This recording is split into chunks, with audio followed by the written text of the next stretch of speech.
your mat. So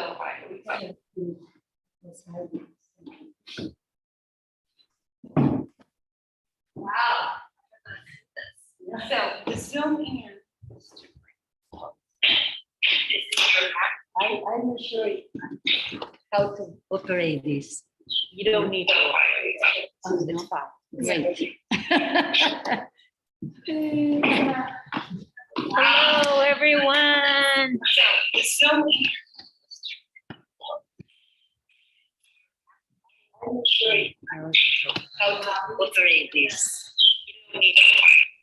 Oh, that's fine. Great. How is the game? Good, Dave. We hit 2 home runs in first inning.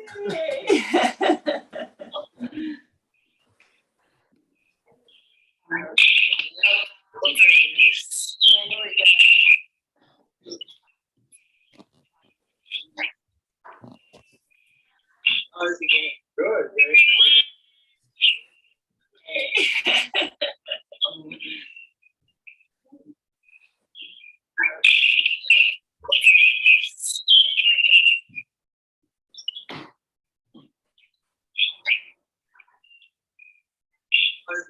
Good.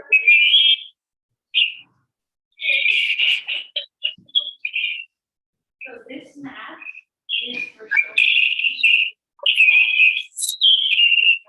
the ones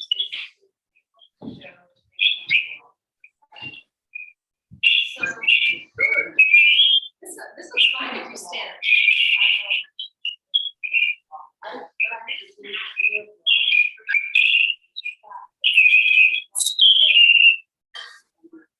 What if they I don't know. Somebody's Sound like computer. birds chirping. Yeah, I know somebody's computer is making a weird sound.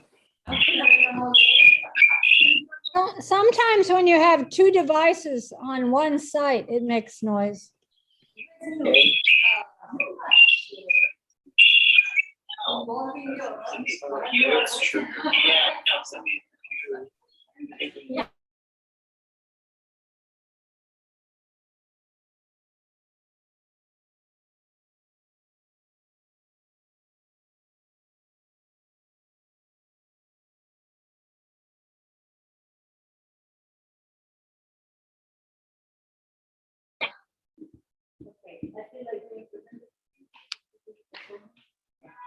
very good sound stuff. Okay. Wait, so what are we going to do? Oh, you can stand it.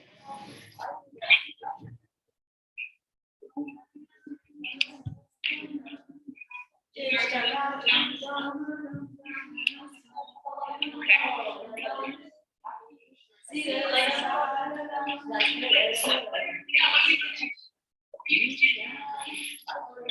Yeah, I remember that. You just comes out.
I did place the other one on mute. It's something from the practitioners, maybe.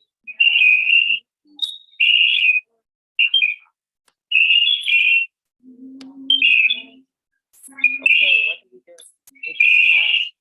This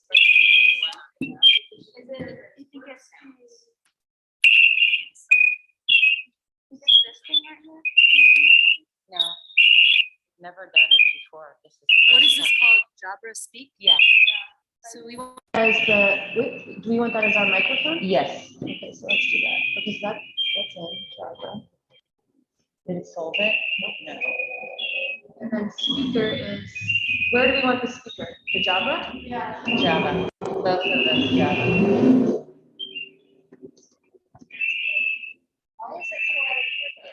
What? The audio is not coming out of here. Is it supposed to come out of here? I don't know. It's a delay too. No, something is not working here. Maybe we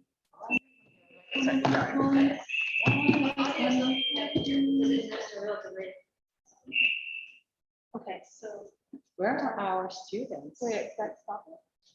Yes, it is. Oh, good. Everybody thinks. Okay, Can you hear us? sorry about that. Yay, we're sorry for the delay. We were figuring ways to solve this horrible noise, which can be a horrible noise. Where are all the students? Well, they might be. be coming later for a different section, right? Because you have the timings for all the. There's another road What time do you end? That is just, you know, we just need to exit the audio from that. Completely. Lori? No, you don't have to make it. So you just want no audio at all. Yeah, just mute. So the mute sometimes doesn't, it sometimes asks to not even be connected to audio. I don't know. Your time is 1:45, right? Thank you for your patience. It's going to take another minute or two. That's the reason we took this spare time between 1:30 until 1:45. So we are prepared for those things, and we hope to solve it very soon.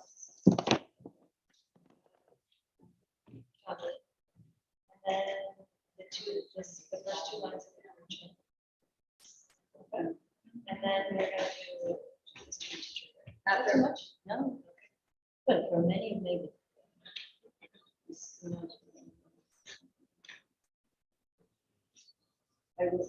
You are going to leave that, or I guess I'm leaving it, unless you want to. No. But it would be nice to say what it is, right? Because at least. Sorry, can you check it? At least. Because it's not letting me. Well, they say, it's always nice to say. I don't something hear you. about another, So I. Oh, those, yeah, I'll translate. Yes. Yeah, I'll translate that one. That one's. Welcome. Translate. Because it's important. No, but Patanjali, which one is it? This is just the first one. I'm just. Be over there.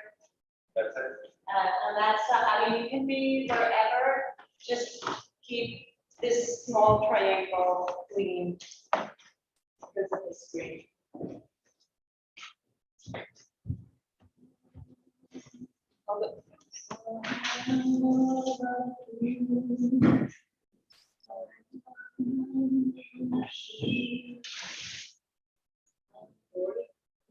this is set up. If you need it, you use yours if you want to use it. Okay, great. Very nice.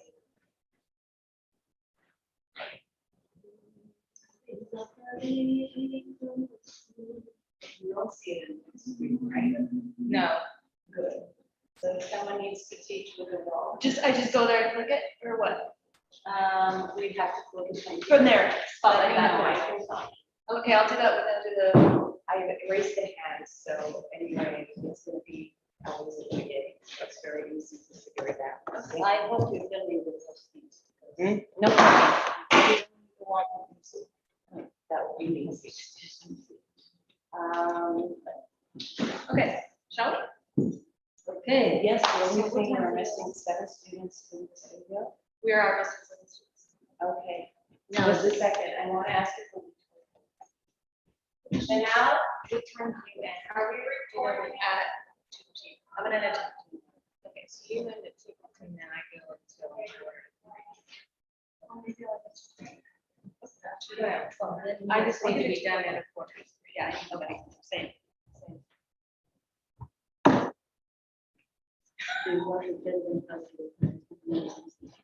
Hello, everyone. Great to see you. We see some familiar faces. That's really great to see you. So, okay, they are all hearing. Are you all hearing us? Okay, good. All right. Okay, great. So, welcome, dear practitioners. Right now, we have only one precious practitioner in person. I was expecting I was already late and We were also expecting to have 7 more. The others are late. We hope that they will arrive. But we're here now. Yes, exactly. So Lori is already with us, Anka, and dear Maria. My name is Miri. I'm a senior Iyengar yoga teacher and volunteering on the board. And you, I don't. It's easier for me to look up there because you're bigger. I know that the camera is over here. It's great to see you practitioners. If we don't have you, there is no reason for all our servings. So after 2 years of COVID, many studios had to shut down, and we are doing our best to offer classes, workshops, and teacher education programs. We're back in the studio, as you can see. And you can join us online or in person because we created different classes to suit your needs. It's our bounty that keeps this institute thriving, and we hope you all practice with us regularly, join in studio, and consider donating. Each year, different teachers volunteer to share their beauty about the subject of yoga. Today, we have Naomi from California Yoga Center, that she will join us later. In Mountain View, Lori, who will represent Iyengar Yoga South Bay, Anuka from Adeline Yoga in Berkeley, and myself from Palo Alto. There are Iyengar Yoga teachers who teach in non-Iyengar centers all over our region, as Maria in San Carlos. Last but not least are the teachers of IYISF. There are 107 certified Iyengar yoga teacher in the region. It means that we need 1 more certified teacher to reach 108. We are all familiar that traditionally we go for 108 Surya Namaskars, so I'm just mentioning it. The Yoga Sutras of Patanjali starts with Ardha, now. Yoga Anushasana, the discipline of yoga begin. So let's start and be showered with the blessing of yoga, starting from the foundation of the feet and reaching the heart. So I'll take over with the beginnings, Ardha, the beginnings of the invocation. We'll follow the invocation with 2 lines of the Guru chant. And then after that, we will chant the teacher, student, disciple prayer. And please join. Everything will be in call and response. So I'll chant first, and then you'll follow. Bring your palms together. Close the eyes. Settle down. Settle in. And raise your chest, rolling the shoulder bones back, descend the shoulder blades down. Quiet the face, quiet the jaw, settle the legs, and prepare for the Ums.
Yogena chitasya padena vacham. Yogena chitasya padena vacham. Malam sharirasya cha vaidyakena. Malam sharirasya cha vaidyakena. Yopakarutam pravaram muninam. Yopakarutam pravaram muninam. Patanjalim pranjaliranatosmi. Patanjalim pranjaliranatosmi. Abahu purushakaram. Abahu purushakaram. Shankhachakrasidharinam. Shankhachakrasidharinam. Sahasra shirasam shvetam. Sahasra shirasam shvetam. Pranamami Patanjalim. Pranamami Patanjalim. Hare Om. Hare Om.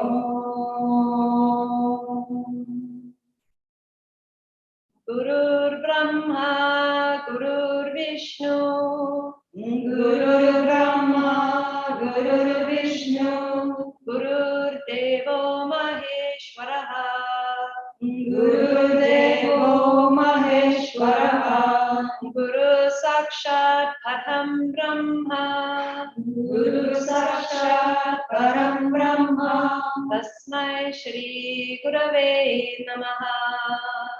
Tasmai Shri Gurave Namaha. Hare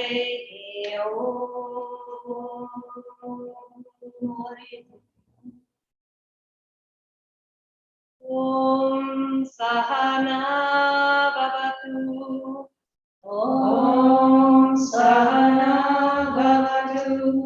Sahana Bhunaktu. Sahana Bhunaktu. Saha Viryam Karavavahai. Saha Viryam Karavavahai. Tejasvinavaditamastu. Tejasvinavaditamastu. Ma Vidrishavahai. Ma Vidrishavahai. Om Shanti, Shanti, Shanti. Om, may we, teacher and student, be protected together. May we enjoy the fruits of our actions together. May we achieve strength together. May our knowledge be full of sattvic light. May we never have enmity for one another. Om, peace, peace, peace. Exhale, bow your head. Release the back of the hands over the thighs. Inhale, lift your head and open your eyes. Anuka, you will start. Let's start. All right, friends, yoga practitioners, students, teachers, all of us. I feel so honored to have been, asked or welcomed to be here. It's a very special place, dear to my heart, this institute. So it's nice to be here in person. I'm just feeling that right now, and also seeing you here and my fellow friends. We're going to start with the foundation, the feet, the ankles, the shins, and the knees. So this lower part of the body. So to start, you will need a spot at the wall at some point, but not right now. Let us begin in Adho Mukha Svanasana. And I'm going to show from the side. And we'll take our hands directly below the shoulders and my knees a few inches behind my hips. So you can go ahead and start. So let's all be here. We'll meet in this position. Spread the palms and look at your hands. And then at the same time, you'll spread your toes. They're not easy to see right now.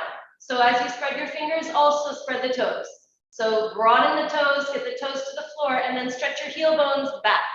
Stretch the heel bones back so you feel the Achilles, you feel the backs of your calves engage. Now raise the legs, keeping the shoulders over your wrists. That's it. So the kneecaps are now straight. Even my new friend in the room, straighten the legs. Okay, now take the legs back. So move the back of the leg, the calf, the knee, the hamstring, back, back, back, towards the wall behind you to come into your Adho Mukha Svanasana. Now you can see the feet. So observe how the toes are. Are they stretching forward towards you? So spread your toes, extend the heels back, open up the backs of the legs. We're later in the day, so the body's not too stiff. Observe for yourself. Straighten the legs. So lift your, okay. Now walk forward. Walk your hands back and come and stand up into Tadasana. All right, so that was our first pose. Now, second pose is Tadasana. So join your feet together. Bring the big toes, bring your inner heels together. That's it. And already there's some life in your feet from the actions we've already done. So spread the toes and then consider your ankles. So inner and outer ankle bones move towards each other. All right, so I'm drawing like here I even wore an anklet so that I could remember that my ankles are important. So that's why you adorn the ankle, but bring the ankle bones towards each other. And now raise your heels up. Lift your heels up. This is harder than it looks. So squeeze the ankle bones in and notice how the tendency is to roll to the outer ankle. So keep the outer ankle bones in and then come down. And then we're gonna try it again. So because the first one's always interesting, roll the shoulder bones back. And again, raise the heels up.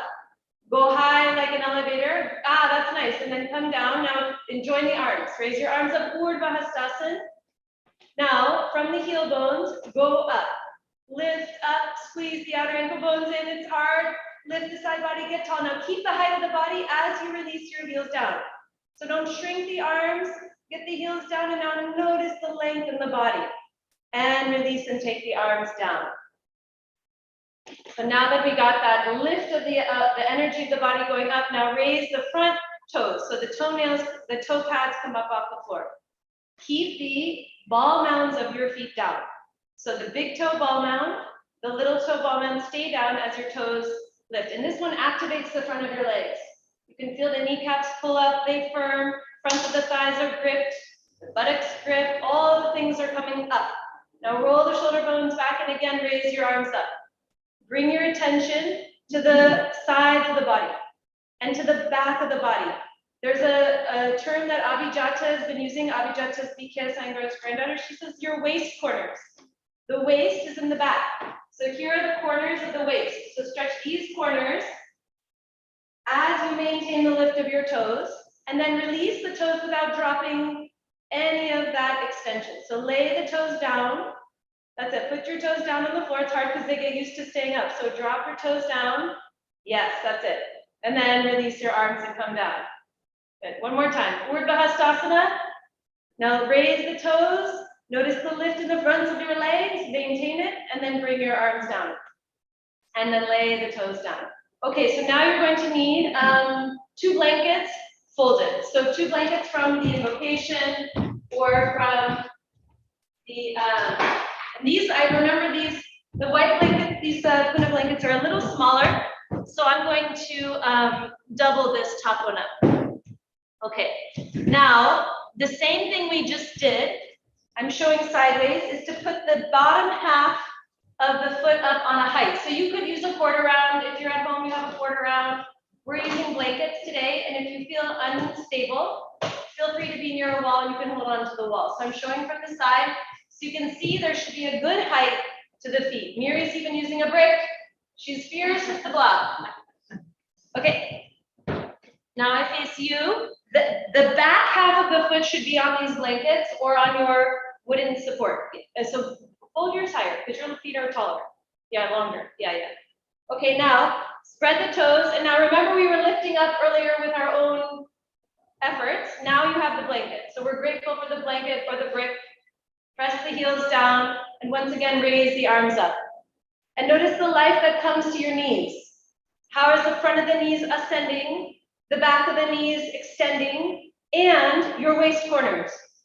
I showed the waist corners earlier. How are they behaving as you are tall, taller than you were when you walked in? This looks great for some of you in the room. Okay, now release and come down. All right, now step forward off the blanket, and then, oh, it's always a little downer because you're not as tall, but then you have to keep that inward lift. So now maintain the inner lift even as you come down off that prop. That's better. So then you have to conjure it on your own, right? So that's our practices. We utilize the props, and then we have to find that intelligence from within. Now, you'll come to the back end of, so I'm going to turn my props around and come with this time the feet are hip distance. Okay, so go for taking your feet a few inches apart. You can turn around, etc. You can see how this pitches my body a little forward. There you go. And yeah, you can separate your feet a little bit more. And what I want you to consider is that if it's so easy that you need to get a little bit more height, I want this to be a bit of a struggle where you may be a little bit like, and the calves are now awakening. How are yours, Lori? They're up. Lori's calves are awakening. But what I found, this is so interesting. Don't you feel now your inner ankle bones are dropping? And when we did the opposite way, it was our outer ankle bones collapsing. So it's curious that we have these habits of behaving in our own body that maybe we don't notice. It takes us some decades. Okay, so now lift the thighs. Backs of your legs are open. You can feel maximum stretch of the back of the leg. The skin of the knee is open. Lori and I were speaking earlier. She said, oh, I love this instruction. Take the contents of the knee back. Where are the contents of your knee? What does that even mean? Come on in. That's it. And then raise your arms up. Yeah. Now, aim your buttock bones down to your heels and lift the pelvic bones, the frontal pubic bone up. Open up the back body as you extend your arms. Exist in the back body. Feel the waist corners elongate. And then slowly release and take your arms down.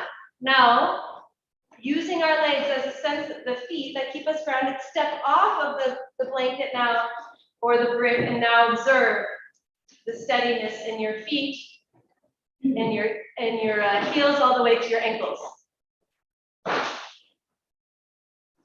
Okay, now from here, I hope everyone's feeling like their legs are a little live. Now we're going to get to the knees and take a Virasana pose. Virasana is the hero pose. So everyone will place a blanket down on their sticky. And if you have some knee issues, this should be okay with the props we'll use. And if major knee issues, you can sit on a chair. And I'll show if that I look like that needs to happen. I'm showing from this side, you'll take a bolster. And this is a fun thing. I'm calling it sliding Virasana. Okay, so we'll have a little fun here. You may need a brick. Let me get a block of someone. Yeah, I'm right here. Great. Ooh, what'd you say? Yeah, maybe you should just demonstrate. So Miri's just showing sitting in the chair and her feet will go behind. This is for anyone who's maybe Nancy. Oh, I don't know. I'm trying to look at it. Now watch this. This is fun. The ankles are going over this folded roll. So can y'all see back there? Okay, great. Now, what you can do here, so now it's this whole front of the foot. I'm placing my brick here on the bolster and sitting up tall. Is that you? No. Okay. How's that feel? Take your feet apart. So you're sitting, the block is between your feet and your toes should be pointing straight back. Yes. How's that feel? Okay, it's nice to meet you folks. Hi. And get a bolster, my new friend with the pink shirt. Yeah, you need, yeah, just put the bolster like this. All right, so we're just now we're sitting.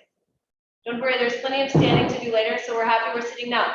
Now that the legs are bent, when we were standing, the energy was getting pulled up. Now, let the energy flow down towards the knees with your legs. You see it's a good slope. All right. Settle, settle. This should be nice on the ankles. We like this, right? There's this nice support. The feet are not challenged, but you know we're going to head on from here. So watch what I'm going to do. I'm going to slide my knees forward about an inch. And then you see now I've got my metatarsals are extending more. So come forward an inch. That's it. And some of you may need that brick, some of you may not. It's okay. You good? Okay. And then come forward another inch. And then at this point, I like to get rid of my brick, but you can keep it if you'd like. It kind of travels with you. It's okay, but don't hurt those knees. Yeah. Okay. All right. Sit up straight. Now let's have everybody stretch your arms up. And lengthen the waist corners. So that's the back. I'm showing sideways. You can see there is a tendency for us to push the abdomen forward. If you lengthen the back body, the abdomen should go back into that place. Release your arms and again come forward. Now this is where it starts to get interesting. Then we feel a greater stretch of the metatarsals, a greater stretch of the ankles, and you have to take care of you. If this starts to become too much, you've sprained your ankle recently, please just slide out, that's fine, or stay up on the thing. Barbara, you okay? Raise your arms up, you're right up at the screen, if you're getting a better look. Okay, lengthen those waist corners, and tolerate that extension on the front of the metatarsals. Okay, and then come forward now, a little bit more.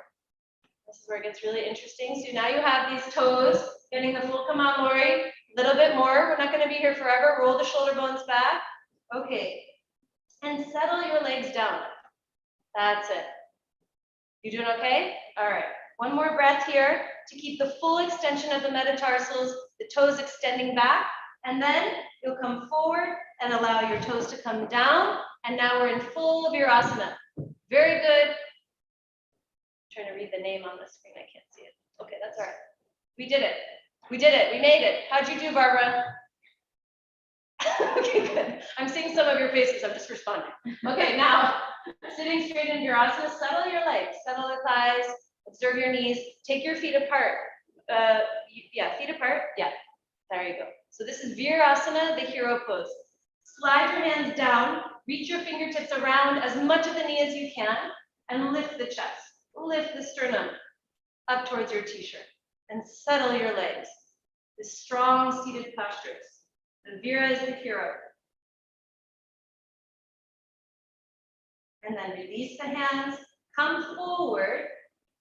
Cross your shins. Sit over your feet. If that's not possible, bring both feet out at the same time. And now to straighten your legs, notice my legs are bent. I'm not straightening them yet. Watch.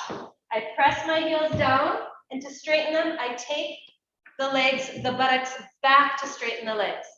Does that make sense? I'm making sure y'all are noticing. So to straighten the legs, you take your hips back, not just pushing your feet forward. And then press your knees down and the hamstrings down. And this is Tadasana. Roll the outer shoulder bones back.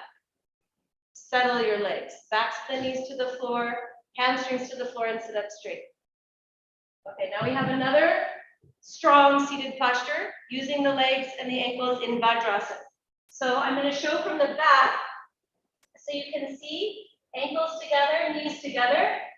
You'll take your blanket and place it into the backs of your knees.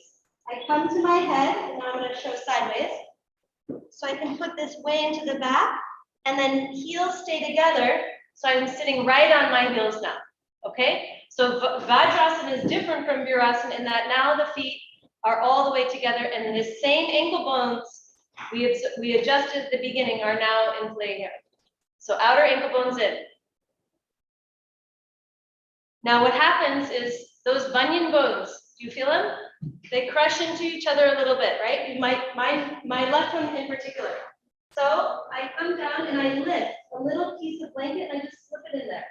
And then that helps those bones not feel that pain. Okay, so you can take care of yourself there. Ah, that's nice. Now settle the weight of your thighs down towards the knees. Let's take a Baddha-Mulayasana. So interlace the fingers and palms up.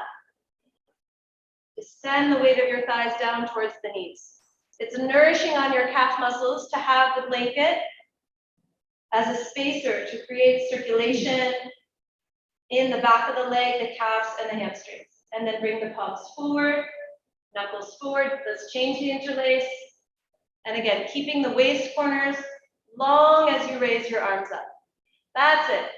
There you are. There's Nina. Yes, Alice. Go up with your arms. Stretch your elbow tips in and lift up. Open the armpits, Deborah. And then release and take the arms forward. Now for fun, you're going to come forward. Watch how I'm going to move my blanket so you can see my feet better, but you'll keep your blanket. I tuck my toes under and sit back on the toes.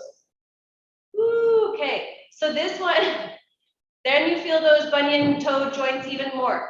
And this one becomes apparent when we're not comfortable because we're leaning forward, getting the weight off the feet. You all okay? So come back on your toes. All right, spread the toes. Oh, everyone seems so mellow about this. I think this took me 5 days to get comfortable with the last few days. I've been practicing this one. Okay, outer ankle bones in, tuck those toes under. There is a trick. If you're feeling like your toes are breaking, is to roll the blanket up or the sticky mat and push the ball mounds of the feet into that roll. There's a little prop. So I think that's clear in the, oh, right, or Mary shows there's the other ways you can lift your knees up on the bolster. Oh, that makes it so nice. Now it's no biggie. We like the biggies up a little bit, so I'm showing back here. Okay, so now untuck your toes. Give yourself a break and do it one more time. So now it'll be the tops of the feet. Are we okay? Your feet are okay? Okay, and then last time, come forward, tuck your toes under, spread the toes. Notice which toe, we all have those big toes that are bothersome, which toes are not complying. And be curious about how to help those joints. So we can do the adjustment with the little prop or the bolster for the knee. All right, and then let's untuck and last Virasana. Again, extend your fingers towards your knees and lift the chest. Broaden the back, the skin of the back body, there. So the waist corners are still broad. And now hands to the floor, cross the shins, sit over the feet. And remember to straighten the legs in Tadasana by pushing your heels to the floor. And then Nina, yeah, that's it, taking the buttocks back. And now look at your feet. And consider the extension you just did on the metatarsals, the length you've got on the ankles, and the flexion of the arches of your feet. That's it. And then let's stand up, and we're going to need a spot at a wall. So hopefully you have a spot at a wall in your home where you can have a blanket and your back to the wall. Okay, let me move a little bit to the side. I think that's all right. Okay. So there's a couple options here when we take, oh, please have 2 bricks near you. So I'm going to put 1 brick near the wall and another block. Okay, I'm going to do 2 blocks. You might need these. All right. So the next pose where we work with the ankles and the knees, these very important joints, is a pose called Malasada the Garland pose. Now, I'm going to show this first with the blanket. I think we should all do it because it's very nice to nourish this area of the hamstring, knee, and the calf. Okay, so you'll take your blanket.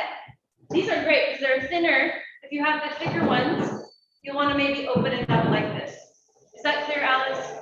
So my blanket's like this, and I'll stand. I'm not sure which one to do. This one? That's fine. It's either one. To add it or? Oh yeah, add it. Do the add. So now we'll have 2 screens, I think. One is me forward, and one will be to the side. So you can see. I can either do this or that. I don't know. It's usually add spotlight. Yeah. Spotlight for everyone. Do that, and then maybe you can add the other. Okay, whatever. All right. So I'm just measuring my foot. So put your back to the wall. Measure a foot's distance. And then step both feet 1 foot's distance from the wall. All right, so you can see that. Now, I place the blanket behind my knees, and I come down so you can see my lower back. Oh, there's a little baseboard here. That's kind of nice. Now you have both. Y'all don't have it. What? I have both. Okay, now I have both. You can see me in 2 ways. So I'm going to sit down. The lower back is at the wall. The blanket is there, and we're in a Malasana. You're not sitting down. You're crouching down, or what is the word? Squatting down, where the heels are down, my knees are forward, and I'm extending the arms straight forward. Chest is up. Let's see that. Yes, yes, like that. So the sacrum, that's the bone in your lower back, is at the wall. Arms are forward. That's it. Yes, good. Lift the chest. And now to come out of this pose, I usually need a little bit of a oomph, so I push my hands into the blocks, and I come and stand up. All right, so we know how now to do it with the brick. And if your heels were coming up, so if you felt that the heels were not staying down, oops, that is loud. You can take your sticky mat, a little fold of the sticky mat, and put it under your heels. That's an option for those of us that have the heels. I couldn't see what the heels were doing on the screen. Let's do this one again. So I'm removing my blanket to try again, 1 foot from the wall and coming down Malasana. Keep your heels to the floor and stretch your knees forward. That's it. So lower back is to the wall, knees are forward, chest is up. That's it, knees forward, there you go. Come forward, yep.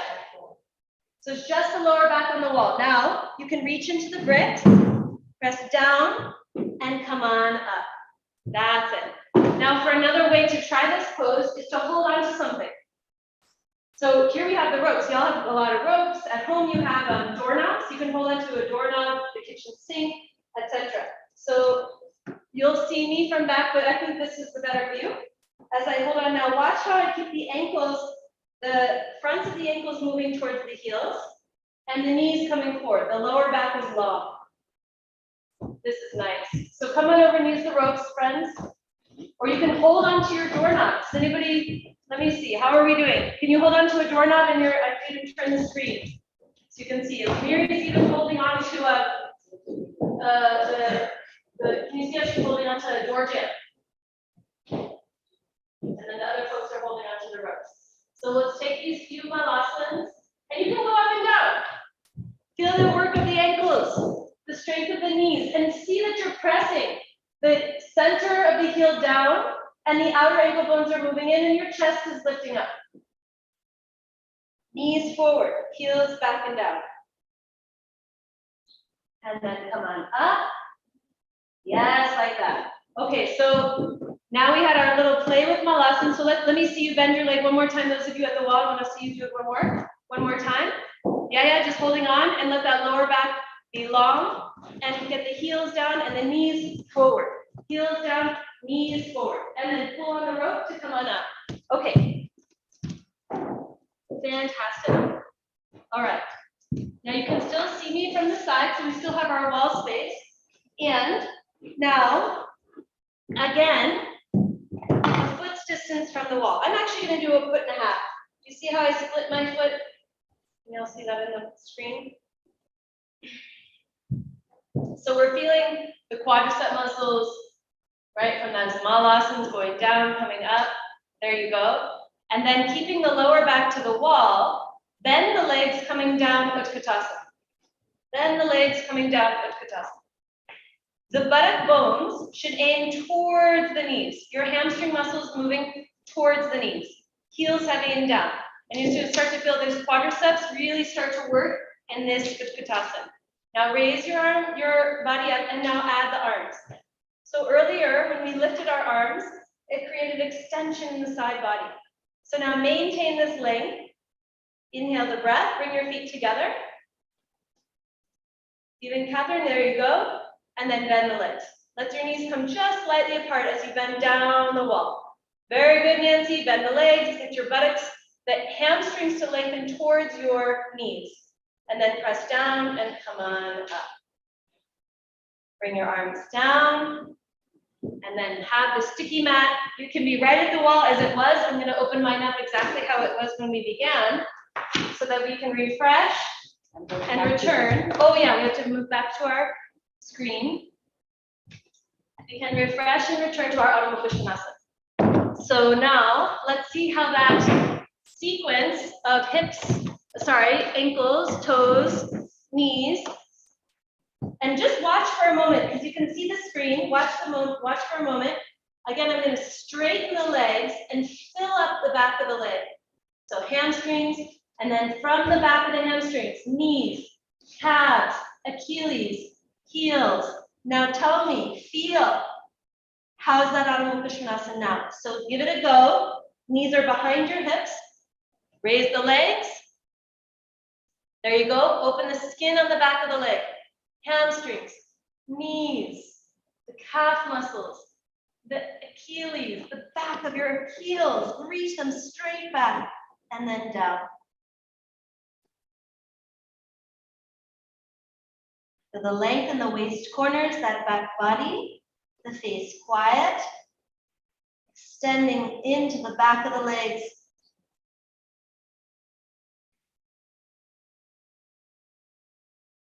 And then with the next inhalation, Bend the legs, bring your knees to the mat, go a little wider, untuck the toes, and bring your buttocks down to the heels, Adho Mukha Virasana.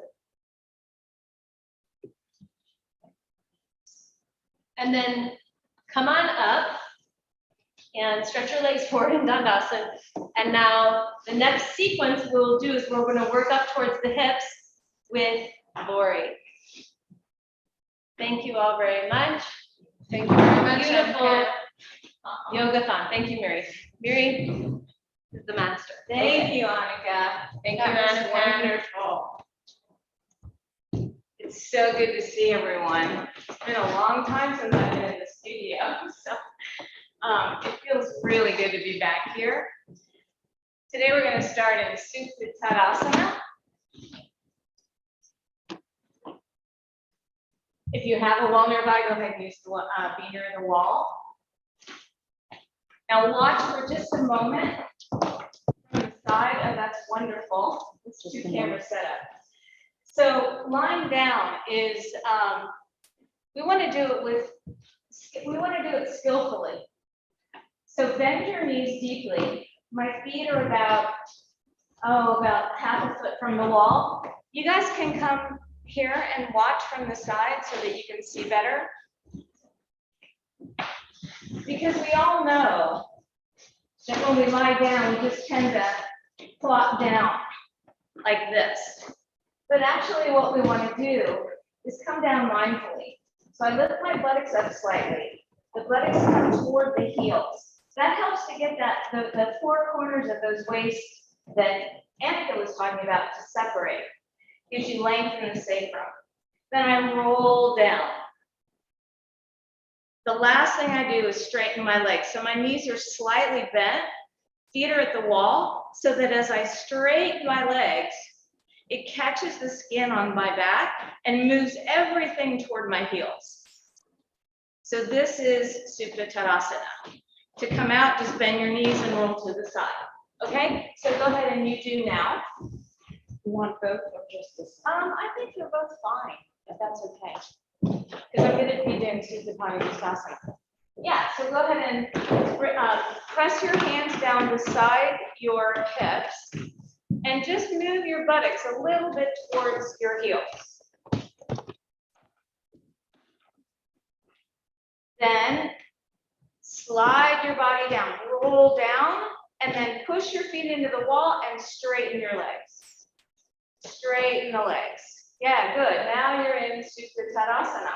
So go ahead and straighten the legs. And do you feel how it catches all the skin in the back? It's opening up the chest. You can even grip your mat and pull it down just to get that length in the whole back body.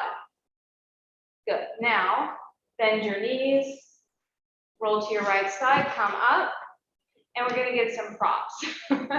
So get a belt, have a belt, and a bolster if you have one for Supta Tadasana. So we're going to do reclining, foot to big toe foot. So go ahead and bring your mats to the wall again. Thank you. And then just like you just did, go ahead and just have your bolster and a belt by the right hip, by the side of the right hip. I'm just gonna grab it.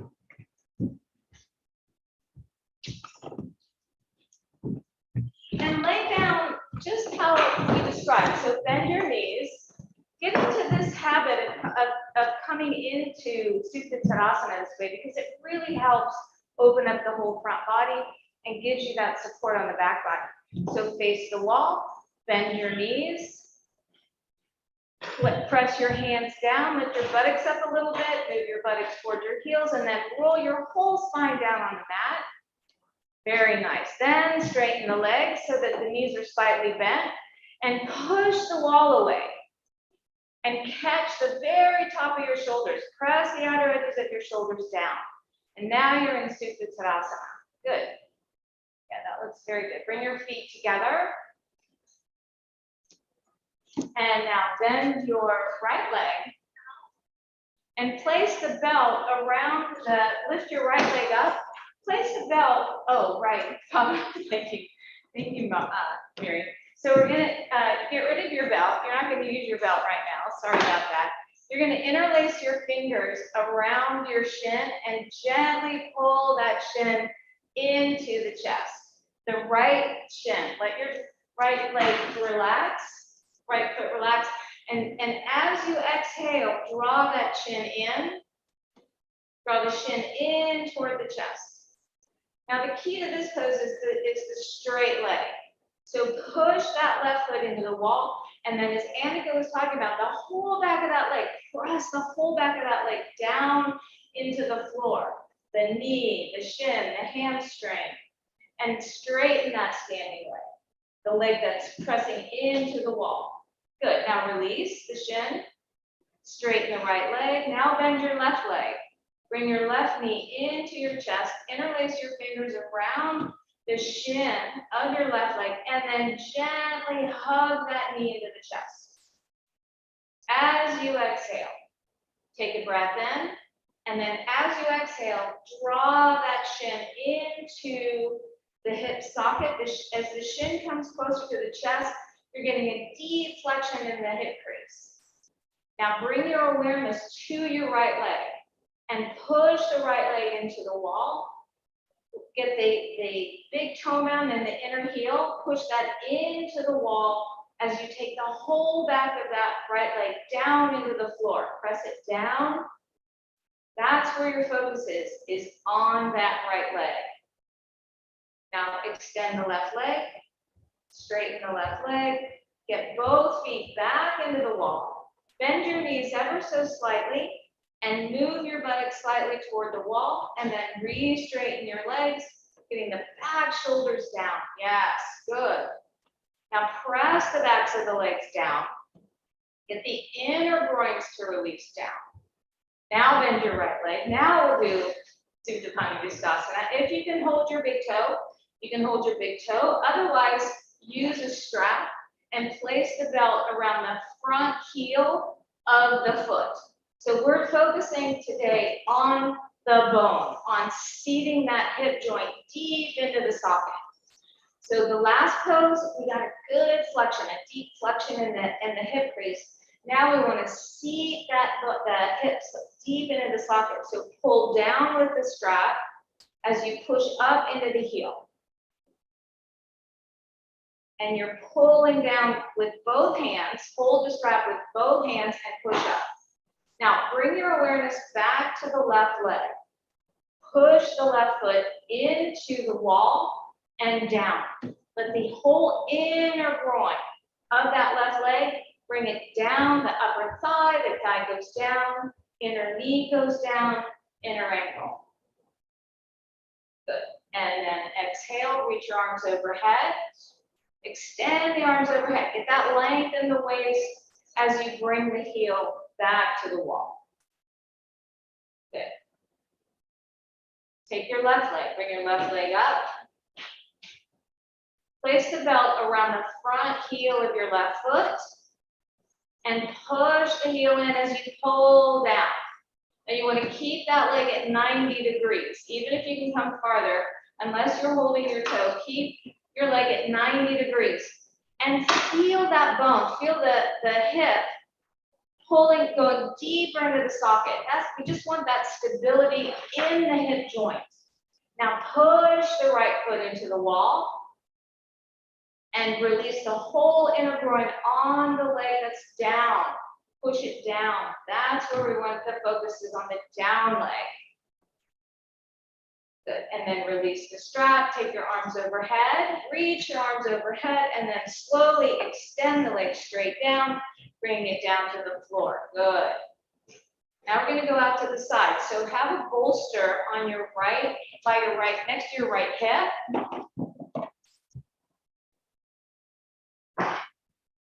Yeah, tuck it in. Actually, get a block. Sorry about that. Yeah, we're going to use a block instead of the bolster. Sorry. Thank you. The block. The reason why I want to use the block is the block puts a stronger imprint right in that hip crease. So I'll show you. We're going to go to the side. Sorry about my feet. Mary. So that block is gonna go right into the hip crease, right into the hip crease. So even if you can get your leg down to the floor, it's not actually going to the floor.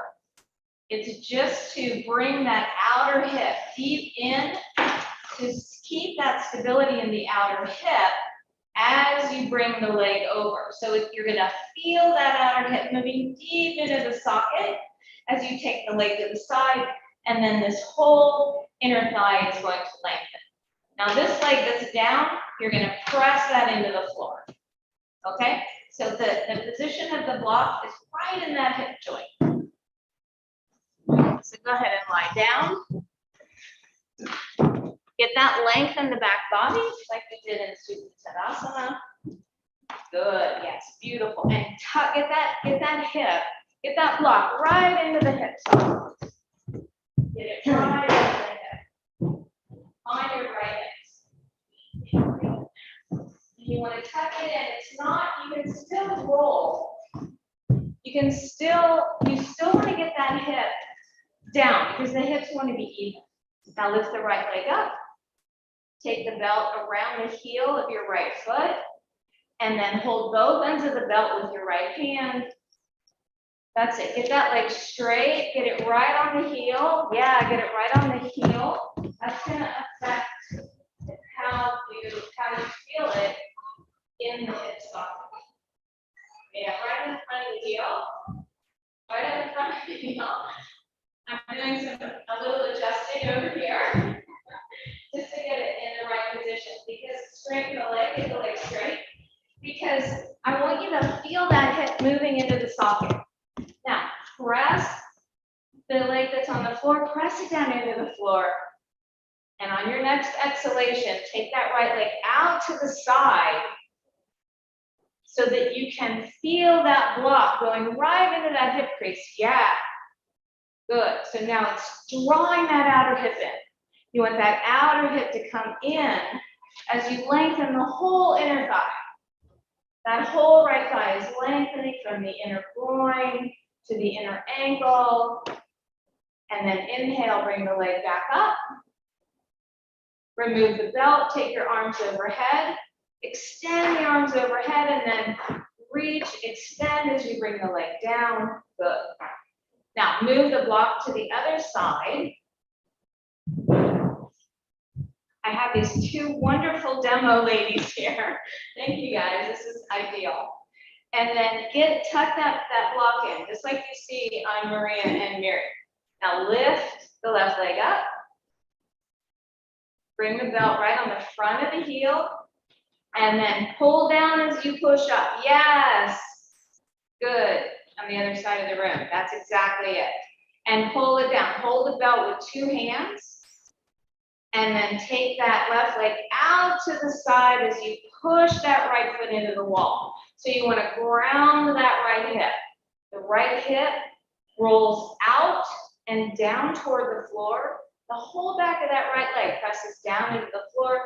And then lengthen the inner groin on the left leg as that outer left hip goes deep into the socket. So we want to stabilize that hip joint. Good. Now inhale, bring the leg back up. Remove the strap, take your arms overhead, extend, get that nice Ardha Hastasana, lengthening on the side body as you bring the leg down. Push both feet into the wall as you extend the arms overhead. Good. And then exhale, bring your arms down. Now we're going to go out to the side. So take it, now you can use a bolster. And take the bolster on the outer right hip, outer left hip, outer left hip.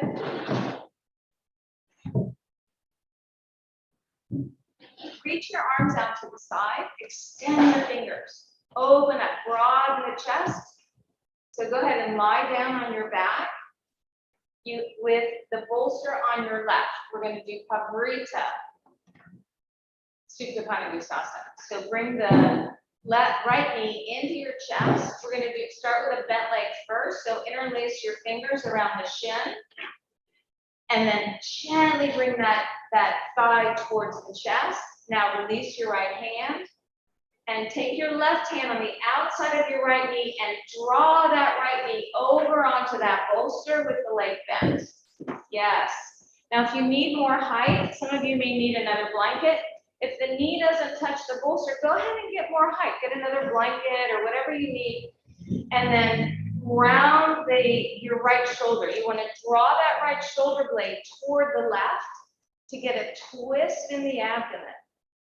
Now, push your left foot into the wall. Yeah, and you can turn your left toes toward the floor.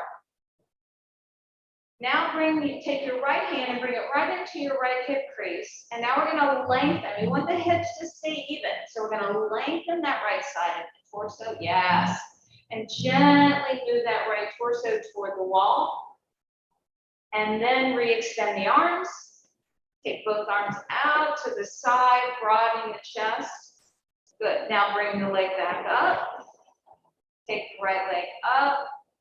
Draw the knee in towards the chest. And then extend the right leg. Now take the bolster, take it to the other side. And if you need another blanket, go ahead and use more support under the blanket. Very good. That's it. Push the feet into the wall. Now the bolster's on your right side, so bend your left leg. Hug your chin into your chest, but bring your awareness to the straight leg. Push the right foot into the wall and take the whole back of that leg. Press it down into the floor. Ground that leg down into the floor. Root it down. Then release the interlace on your hands. Take your right hand around the outside of your left leg and gently draw that left knee over onto the bolster. Yes, there you go. Good. And then you can use your left hand to help, like Maria's doing. She's using her fingers to help lengthen the waist, lengthen the back hip, to get that length and encourage that twist. And then move the left shoulder towards the right to get more twist, opening up that chest. Yes, good. Very nice. And let it settle. Just let the exhalation soften the abdomen as you turn that navel. Just taking a few breaths here to allow the body to release. And then inhale, come up. Bring the knee back up. And then straighten your left leg. Press both feet back into the wall. Good. And feel your Supta Tadasana here. Extend the fingers. Take the shoulder blades in. Buttocks toward the heels. And just feel those inner groins releasing down into the floor. You want the inner groins to soften and release, but the outer hips are working to set those outer hips in. Good. Now bring both knees into the chest. Roll to your right side. And come up. I'm going to turn my mat in the other direction, lengthwise. For Upavishta, we're going to start in Upavishta Konasana.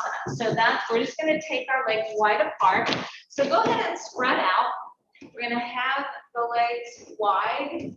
You don't need to meet at the wall, but you might need some height. So I'm going to get 2 blankets for myself and have a belt.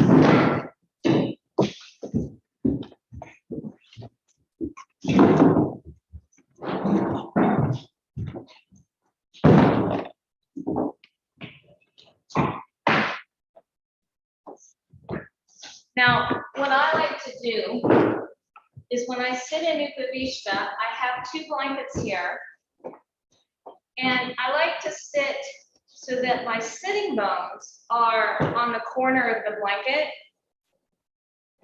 Let me go this way. I sit so that my sitting bones are on the corner of the blanket so that the whole top of the hamstring, where the hamstring meets the buttocks, can be supported on the blanket as well. If you don't need any support, that's fine. Otherwise, go ahead and take, so you'll have just a little bit of the corner. So turn your blankets so that you're sitting on the corner. Yeah. And take the legs wide. Bring your fingertips to the outer hips. And then remember that block, where we had that block, when you took your leg out to the side, you want to draw those outer hips in, and then press the whole back of the leg down and extend through the heels. The center of the heel is on the mat, toes point up. Good. So you might want to add just a little bit more height or come a little bit more forward because you're rolling back. Yeah, come more forward on the blankets. Yes, you feel that difference? So you've just got the edge of your leg being supported. Good. Press the tops of the thighs down. Draw the abdomen in. That takes the sacrum down. Now, if you have a belt, go ahead and get your belt and bring it around the right foot. And I'm going to continue, we're continuing bringing it right on the front of that heel. And then hold it with your left hand and your right fingertips are behind you. Turn slightly over so that the navel, the chest is right over that right leg. But my awareness is in the left leg. So that back leg, this is the back leg. I'm lengthening that inner groin on the left leg and pressing, sucking the kneecap in, pressing the thigh down, and lifting the chest up. Then remove the belt, come back to the center, place it around the left front of the heel, and hold it in your left hand and turn. Now take the ground, bring your outer right hip, take it down so that you feel those sitting bones. You want to feel the sitting bones even, the hips are even, and as you push the foot into the belt and you pull, it lifts your chest up. Nice. Let the shoulders relax and get both hips even. So press, bring your legs a little closer together. Actually, Now ground that right hip. Take it down into the floor. Yeah, draw it down with the sitting bone and lift up. Good. And then remove the belt. Now we're going to come into one-legged Uttanasana. So bring your right foot so that the heel lines up right in line with the perineum. Bring your fingertips behind you and lift the chest up.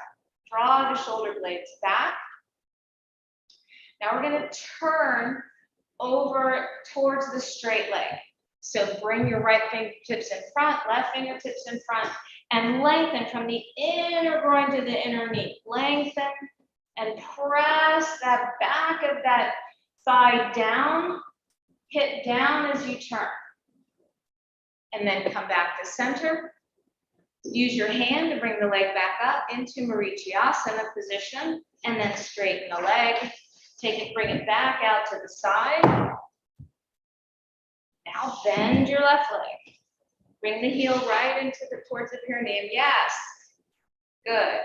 Now lengthen to bring the knee down and opening that inner groin, but the outer hip sucks deep into the body. And then turn over the straight leg. Navel soft, abdomen soft. Sides of the navel go back, lift up. And as you lift up, lengthen. Your awareness is on the bent leg as you turn. And then come back to center. Use your hand to bring the leg back up. Virasana position, straighten the leg, then bring it out to the side. Now we're going to come down into Upavishta, the classic position. So if you can hold your big toes, you're going to take your index finger and your middle finger between the big toe and the second toe. Now, if your hands don't reach, get two belts. So you're going to have a belt for each foot. Okay, and sit up a little bit higher.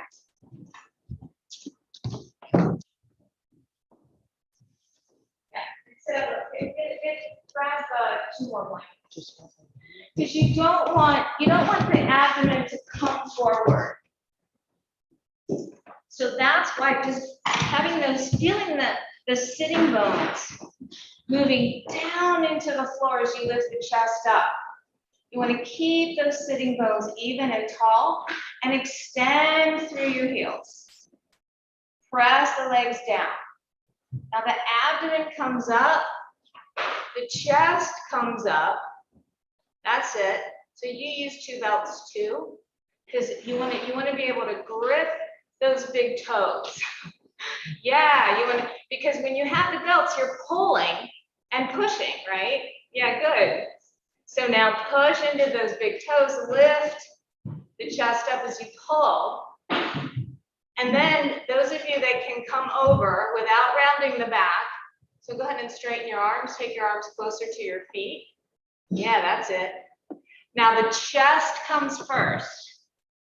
So you start with the chest, then the chin, then the nose, and then the forehead. The forehead is the last to come down on the floor. So inhale, come back up. And we'll do that again. So hold the toes, lift the chest up. Now roll those inner thighs to the outer thighs. So the key here is you want to roll these. You can even use your hands to roll those outer thighs down. So as the outer thighs go down, then the chest comes forward. So hold your big toes or the belts, roll, suck those outer hips in, roll them down. And as you exhale, chest, chin, nose, forehead, elbows up, good. And then lengthen the sternum forward as you inhale and come up, good. Now we're going to go back to bringing one leg in,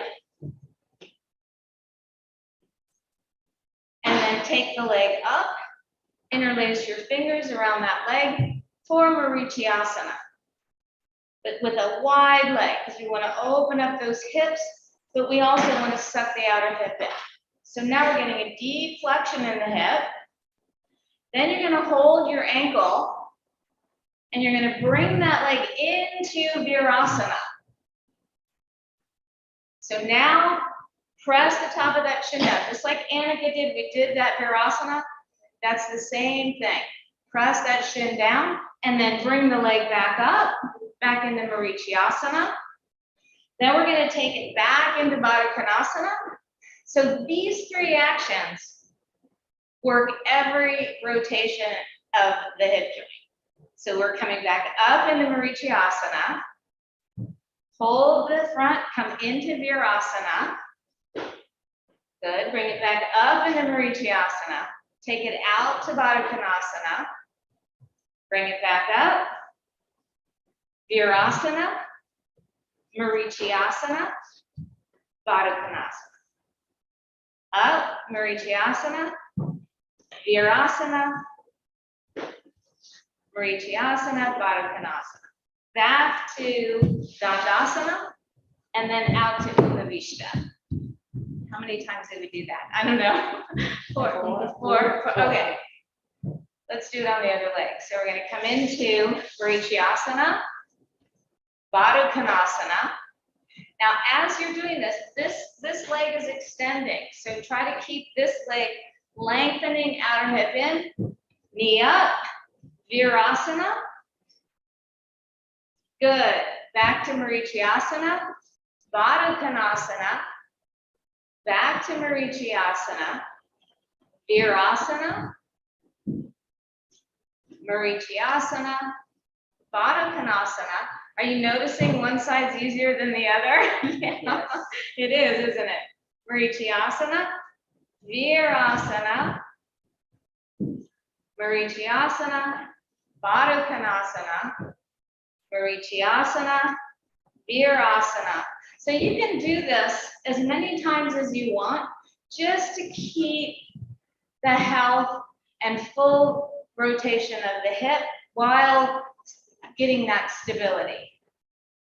And then bring the leg back up into Virasana, straighten the leg into Tadasana, and then take the leg wide, coming back to Upavishta.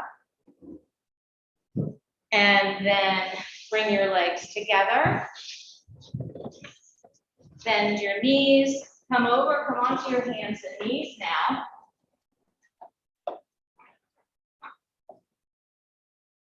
And just as Annika was saying, we're going to come into Ardha Mudra Svanasana the same way. So the shoulders are right over the wrists. Keep the back of the neck long and just lift your knees up. Now feel that lightness in the hip joints as you straighten the legs and lift the heels way up. Take the hips way up and keep those hips up as you slowly bring the heels down. Press the thumb mounds down and pull those hips back. Take the inner thighs back and spread the sitting bones. Feeling that space in the sacrum and the hip joint. Now to come up, we're going to come into Uttanasana. So walk the feet forward. Walk your hands back. You can hold the back of your ankles and take the elbows wide. Let the back of the head be long. Draw the abdomen deep into the spine as you bring the chest towards the thighs. Get a deep flexion in that hip. Now to come up, come into concave back. And then take your hands right by the sides of your hips with your palms facing the ceiling. Draw the outer shoulders toward the ceiling and then come up from the tops of the shoulders into Tadasana. Thank you all so much. And next is Maria. Thank you, You're Lauren. welcome. Thank you. Okay.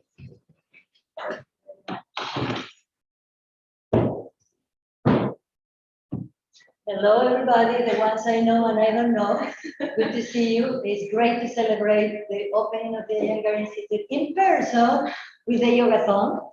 And after all the things you did with Annika and Lori, we are ready to go into all the standing poses, even though we are not going to do all of them. But we are going to do very familiar poses with you.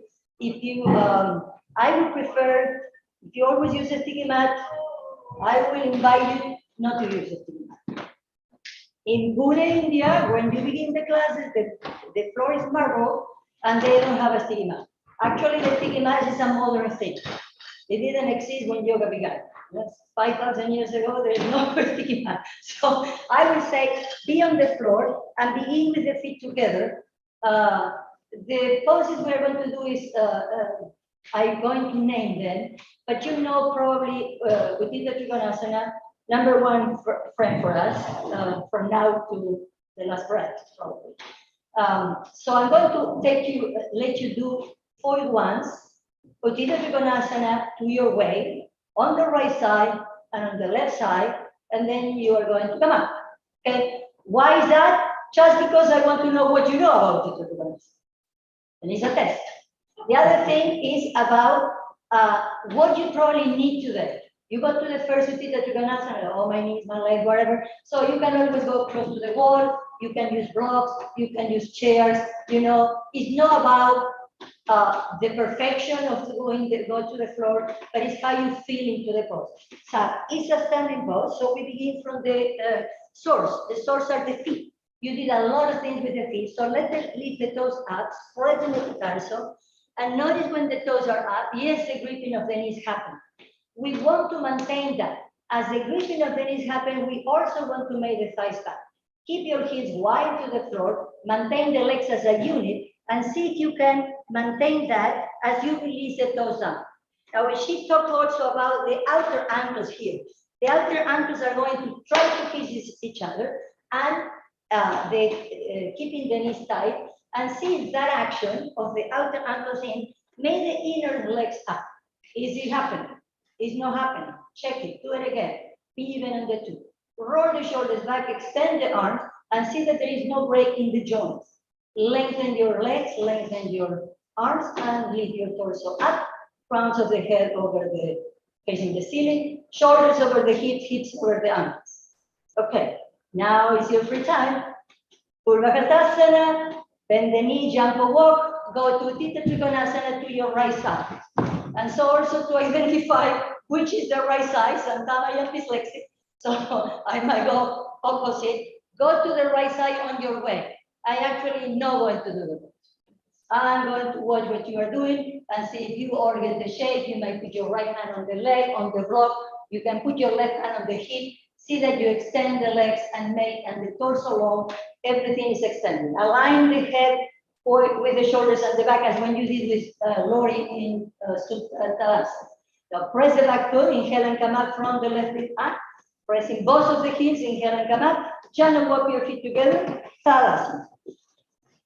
So that's your first one, and see how you feel. And probably, whatever you notice, make a note. This is the memory that you have been in years, but also in the class today, what is happening, and see how you can stabilize your legs through the feet, through the ankles, outer shins also are coming in, inner thighs up, and then the two legs, the outside, like Lori was talking, let the outer thighs come in. For that, you need to use the gluteus muscles. If you touch here, everybody has a little bit of an indentation. Make that indentation deeper. In. The inner thighs up. Extend the toes. Now breathe. Breathe. Inhale up, Urdhva Hastasana, bend the knees, release your arm, jump or walk, Utthita Trikonasana to the other side. Keep your mind open to see how to proceed. This is your time. Is your Utthita Trikonasana. I'm not saying anything. I usually talk too much. See if I can reduce my talking. Go to Utthita Trikonasana. Even if you just came. Good. So I know. Utthita Trikonasana to the right, Utthita Trikonasana to the left. Barbara, do you need something? I don't see you with your face. I don't hear either, but I don't see you in Trikonasana. Don't you like it? You can use a wall if you need. Inhale and come up, press the back heel. If you find that it's uncomfortable or your hand is not stable, put your hand on the block or the chair. Then inhale and come up, everybody. Okay, now Tadasana. So you usually go to Trikonasana to the right, to the left, right? Majority of time. Just today to make it a little bit of revolution in your face, inhale and go to the left side. Okay, so we are going to Utthita Trikonasana to the left. Recycle the actions of your toes long, heels heavy, outer ankles in, shin bones in, inner thighs up, and then the outer hips. When you do that, of course the thigh goes backwards, and see that you try to align the shoulders over the hips, the head and leg, as when you were in Supta Tadasana with the back shoulders up, like we did nicely with the sticky mat. Do you remember that? That's a memory. So redo that. Keep your legs long, breathe, in and out through the nostrils. Inhale, Urdhva Hastasana, straighten the arms, everybody. Bend the knees, release your arm, jump or walk. Now identify your right side and left side. I tell you, but I tell myself too. So I'm going to go to my right, you are going to go to the left. Turn to the left side. Be wide with your legs. Now we are going to, if you need a break with the hands here too, we are going to focus on the right leg. Right outer thigh down, inner right thigh up, because you are pressing the outer right foot and the inner ankle go up. But your the back leg, which is your right now, thigh back, turn the inner thigh to the outer and see if you can find the indentation of your left hip. Your right hip. The first mistake. Right hip in. So right hip in, extend the arms, don't lean. Don't show me that you are going to Tadasana. Good. Keep your outer right hip in, the right gluteus in, extend yourself to the left side, and keep awareness on your right side as you go to the left. As you go to the left. Now you can look down to see that the ankle, if the outer ankle is coming in, make it happen, but mainly be attentive on the right side. Right hand can be on the hip or right hand can be up. Now don't throw the arm farther back, there the hand, and then see if you can move the head backwards, spread your arms, keep your knees tight, press the back foot and inhale and come up from pressing the hips. Okay, now jump or walking feet together. Now we are going to repeat Utthita Trikonasana to the right side, okay? And see if you can carry the actions that you were doing on the back leg. That the back leg was what leg? Was the right, okay? So still on the right, arms up. And be always right. your best right. The back corner is up, extend the arms, Urdhva Hastasana, bend the knees, release your arms. Now we are going to Uttanasana to the right, to the right. The same action that you did on the right side before, see if you find the memory there. What did you do on your right side when your leg was back? Now it's in front. Still the torso has to leave. Press the back foot. Extend the arm. Now inhale. Exhale, go to the right side. Don't feel heavy on the right side. You can put your hand on your hip. Extend the torso. See that the head will go forward, particularly when we talk. Shoulders one away above from the other. Tighten the outer right buttocks very firmly. Keep your weight more into the inner right foot, outer right ankle in, and inner left leg up, and the outer leg in. So many things happening here. See if you can be there. Extend the arms, extend the legs, press the back foot, inhale and come up. Bend the knees in a little bit, walk in and jump. Now, just a question. Were you minding your right leg? Did you learn something from the first one? Did I confuse you? Maybe. But you are here now. And you were stuck with me until few more minutes. Okay, then climbing will come. Spread the toes, tighten your knees, outer ankles in, outer shin in, inner thighs up, outer thighs in, and the hips squeezing in. So you have to use the outer glute. Buttocks is going down as when you lengthen in Tadasana, and you did also with Anika, the lower ribs spread and back, and then lift your arms and make yourself light. So now we have to do the other side, right? Okay, which side are we going? Back. Which poses we are going to do? Whatever you say. No, which pose did you do? Which pose are you going to do? Utthita Trikonasana. I want you to say, Utthita Trikonasana. Jump. Utthita Trikonasana. Jump. Spread the legs. Go wide. Turn toward the leg that you have to go. Remember the memory of your left leg, left buttocks, outer ankle, and then transfer that also to the right. So go to the left side, left outer hip in, check from the feet, from the shin, from the knees, the quadriceps, the grip of the knee, the extension of the torso. Try not to bend the legs. Don't drop your head there. Leave your head a little bit higher, Barbara. If your neck doesn't like it, you can look down as Deborah is doing. You can put your right hand on your hip. Now breathe it and let the outer hips breathe in, so you feel knees, ankles, and hips firm. Press your back foot. Inhale and come up. Turn your foot in. Jump. Walk. Okay. So Utthita Trikonasana is repeating many times in many sequences, and we're going to do more, but not just yet. Now we're going to go into Virasana 2, where is a pendulum. Now, from Tadasana, this action continue. You did with Lori, Balakonasana, remember? And the leg were rolling out, the inner knee going to the outer, and now I'm going to talk about also the outer knee. I think probably she saw together the hip. Okay, so have your feet together, arms up. Of course, if you have knee issues, menstruation, pregnancy, ankle, list can be long, don't jump. But if you can jump and with the intention to make yourself light, also when you lift the arms, to let the legs be a little bit lighter, as Anika said. The knees are up, then the muscles are free, the body is open. Then the knees, release your arm, jump or walk. Now we are going tradition, go to the right side for the Virasana 2.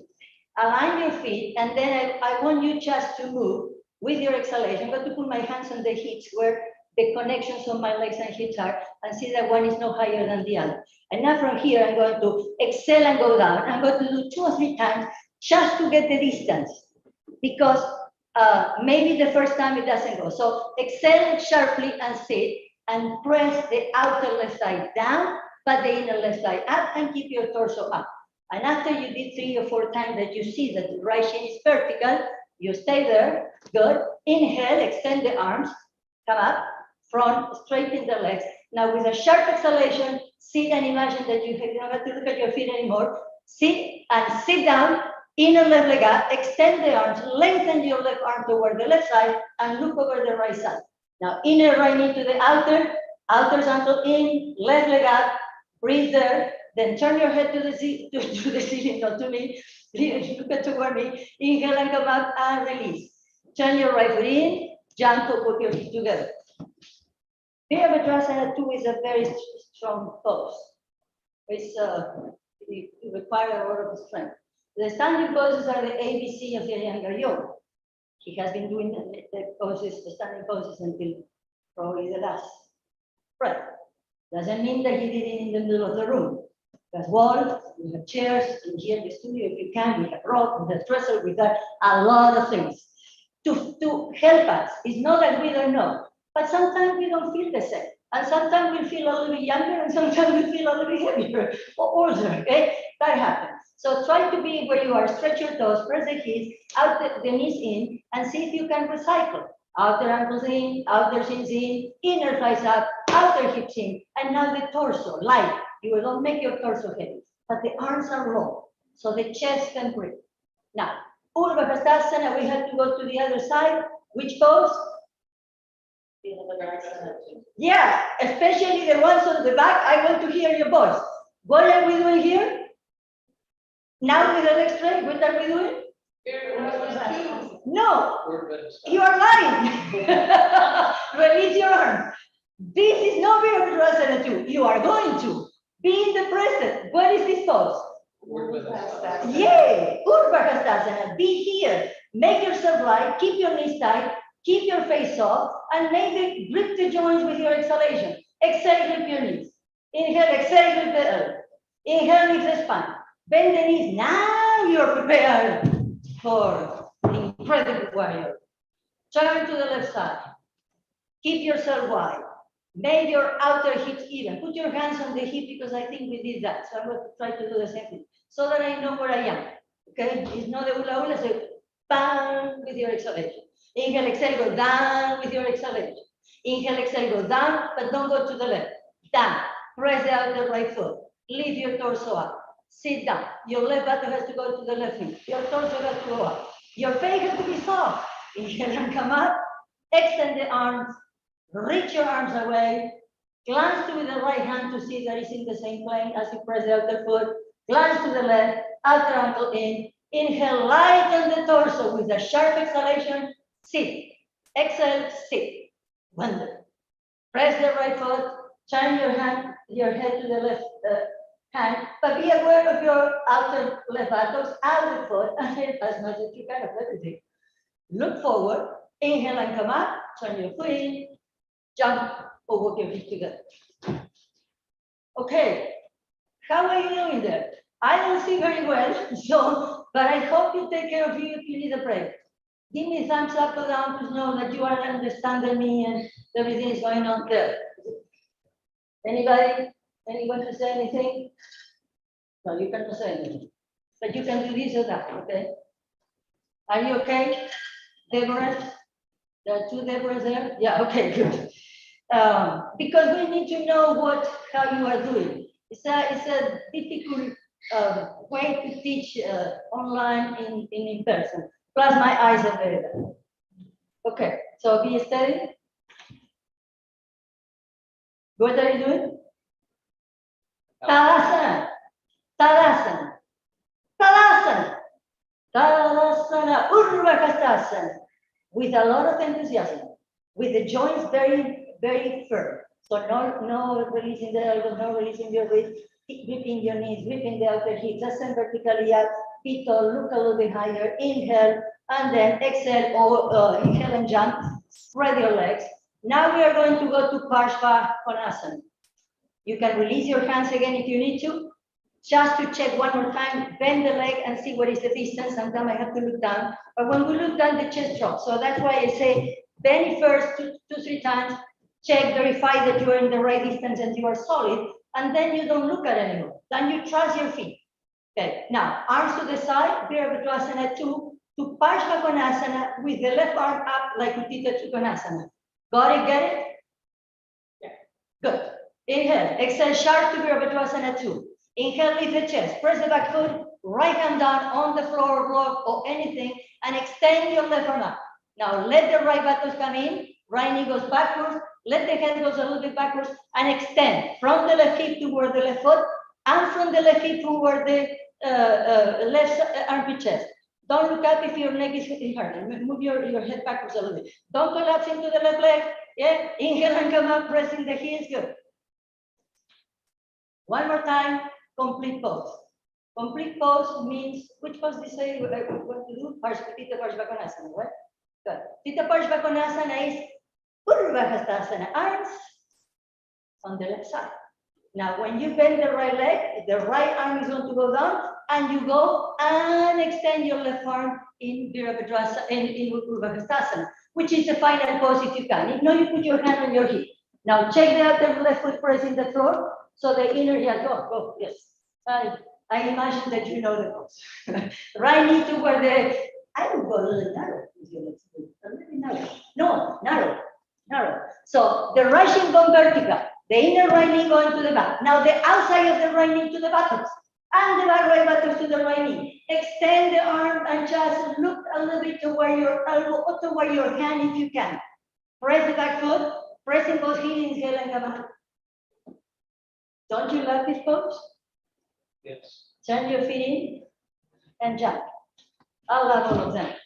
But it has a lot of strength, a lot of happening on the feet, on the hips. And of course now is the chest. So we don't want to be heavy on the torso. So you use the block, the hand in any place so that you don't have heaviness in your chest. So inhale in your chest, extend your arms out, keep your knees firm, balance there. This is Tadasana. I want you to say, oh, because the poses are wonderful. They are rhythmic. You say something like you repeat the chant and it goes inside. Don't fold the hands because it's no worse. Extend the side torso. Extend your fingers. Look up to see if the palms are doing some flamenco thing or some funny thing. Extend the joints. Breathe. Lift the back corners of your ribs. Good. Inhale, exhale, and then jump or walk. We have to do Tita Parshvakonasana to the left side, is correct? Put your hands on your hip if you need to. Check the distance so you are certain, and then you don't be distracted looking down so the chest doesn't drop. Once that you have the distance, inhale, extend the arms. Inhale, sharp exhalation, Virasana 2, and then the left hand down, right arm, Tita Trikonasana up, and let the head go backwards. Let the shoulders go even a little bit backwards, but the torso forward. Press your back leg. Back leg very firm there. Back leg, inner right leg up. Don't drop your head, don't drop. Yes. Press the back foot, inhale and come up. Urvahastasana. I love this pose. Make your torso light. Extend the leg. Extend the leg. Chad. Yes. Be present here. Let the right waist go backwards. Keep your palms, but not the head. Inhale up, exhale. Go to Virasana 2, passing by to final Parshvakonasana. See that you don't be heavy on your torso. So revolve your left arm and let the elbow be firm from the right hip to the right foot. Don't let the knee drop to inner right leg there. So press the foot and then lengthen your arm and look toward you. Don't throw the arm back, too much backward or a little bit forward. Good. And then pressing your both feet, inhale and come up. Jump over your feet together. Okay, now breathe. Because I didn't see any of your breathing. And I don't know if you hold it. I am short of breath. Now, catch up. If you need to separate your feet and have your feet a little bit apart, so it's going to give you a little bit more softness in your abdomen and hips, please do. And try to not collapse, be in a pose that is comfortable, but still is a pose. And eventually it's going to be an asana. After many repetitions. And we are not going to do all of them today. Okay, so the next one. You need a sticky mat. I'm going to just have a sticky mat folded like that. Okay, just that. There to have your sticky mat on the floor, like that. And then I like to do the things that Annie can do with the toes. I love it. So you can have your feet apart together. So I'm going to use my legs apart together. I'm going to go. This is not the pose I'm teaching, but I like everything I move to be a yogi move. So that I don't me casually. So I make Tadasana And I know this is Uttanasana. I'm going to put the hands on the floor, lift the heels, bend the knees, and you are in the pose that Alika was teaching, which is, I think it's Sankatasana. Vajrasana. Which is it? Vajrasana. Vajrasana? Vajrasana. Some people call Sankatasana, but anyway, it has two names, doesn't matter, it's a Sanskrit name. Now, then I'm going to go forward a little bit, so the toes are going to be backwards.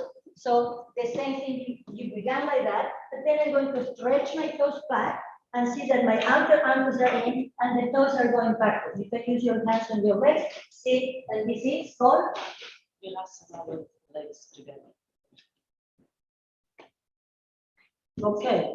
Miri says that. You I can- call it how you. No, I will call I will call this Vajrasana. That doesn't matter. The name doesn't matter. Okay, see that the toes are not coming in. Spread the toes.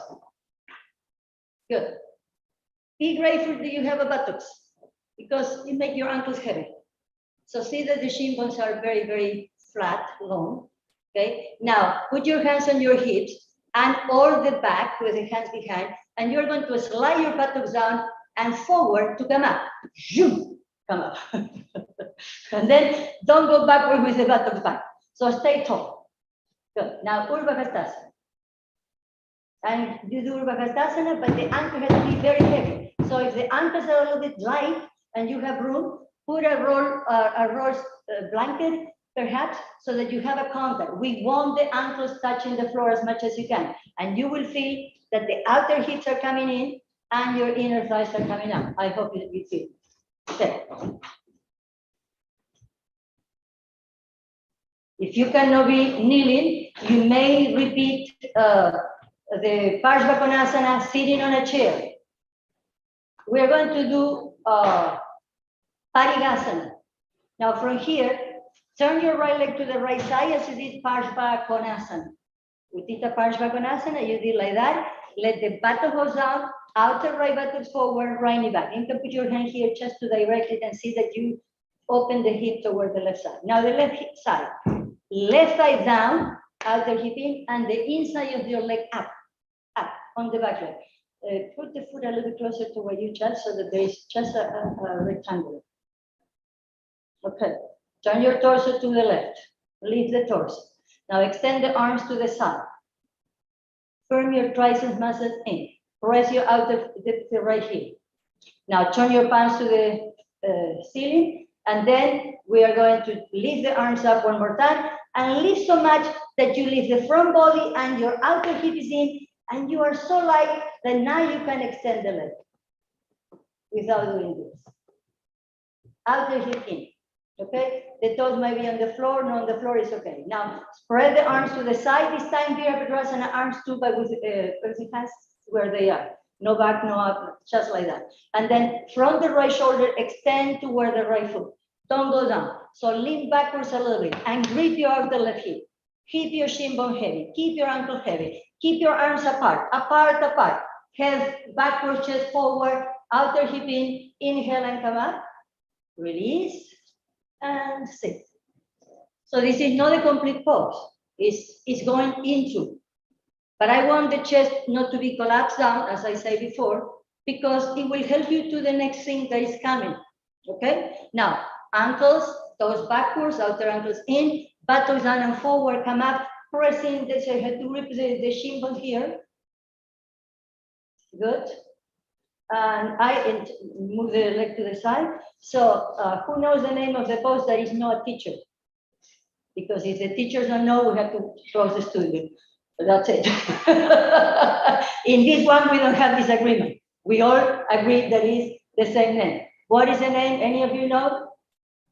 Do you want to learn? Yes, of course you want to learn. We always want to learn. Keep your left knee back, the shin bone heavy, and see that you are not this way. So the left foot to the left side when you move. See that the buttocks doesn't go back, buttocks down, left buttocks forward, in and knee back, outer hip well in, move a little bit toward the right side. Sorry, I don't know your name, I should have asked you. Not the foot, so that you are not here. So just move yourself, so that you are not in the inner knee. Lift the torso up. Extend the arms to the side, Virasana 2, but Urdhva Hastasana. Urvahastasana. Why Urvahastasana? To make ourselves lighter, not to make ourselves heavy, but lighter. And then with that lightness, straighten the leg, ascend vertically up, arms parallel to the ceiling, and then you go from the left shoulder to the left foot, right hip in, inner right leg up, and don't let the hand go backwards, just head backwards a little bit, chest forward, and keep your arms in the same horizontal line. Touch your leg if you can, if not, it's okay, just open the palms, press the shin bone, inhale and come up and rest. So I didn't say the name of the pose, I think, or maybe I did, you did, half an hour ago, so I'm going to say Parigasana, and we are going to do one more. Parigasana, I bet everybody I want you to say. Parigasana. What does it mean? Very good. No, very good. Thank you. Okay. Okay. When you get up, don't lead with the head. Lead with the buttocks. Ascend vertically up. Buttocks down and in. Outer hips in. Turn your right leg to the right side. Ascend. You can have your legs like that and ascend the arms, or you can extend the right leg and leave your arms up. Now the left arm, Urvahastasana, is going to be like the left arm of Parshva-Konasana. So this time the right arm is going to go a little bit faster than the left, and you're going to go to the side, without closing your body. So lean backwards, right buttocks in, grip your right buttocks, press your left shin and try to look to the hand, and extend from the left hip to the left knee, from the left hip to the left elbow, wrist. Inhale and come up. Sit. Is anybody that didn't like this pose? Thank goodness, it's so good. It's you very well stretching those muscles internally close to the spine. One more time. Carry will come up, buttocks down and in. Extend the torso. Release your left foot. See that the torso is up with buttocks down. Outer left buttock forward, inner knee back, and see that you are not angling. You might feel too heavy on the inner knee, so balance the inner and outer knee. Shin bone heavy, long right leg. Lift your torso. Now you can lift the arms if you like to straighten the leg, or you can do this after, either way. Extend everything. Right arm is Utthita Trikonasana to Parshva-Konasana arm. Extend the right side torso. Keep your left buttocks gripping and turn your torso to the ceiling, as if you are going to just open the chest and gripping your butt. Don't let the head drop. Lift the head a little bit up. Look into the arm. Extend the right elbow. Extend it. Join. Extend it. Good. Don't throw the hand too much backwards. Inhale and come up. Release. It's tiring, but it's lovely. Okay. Take a moment there. We are going to go to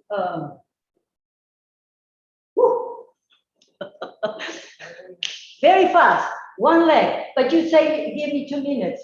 And so I am silly. Okay, yeah. We are going to do one leg balance, okay? So stand up.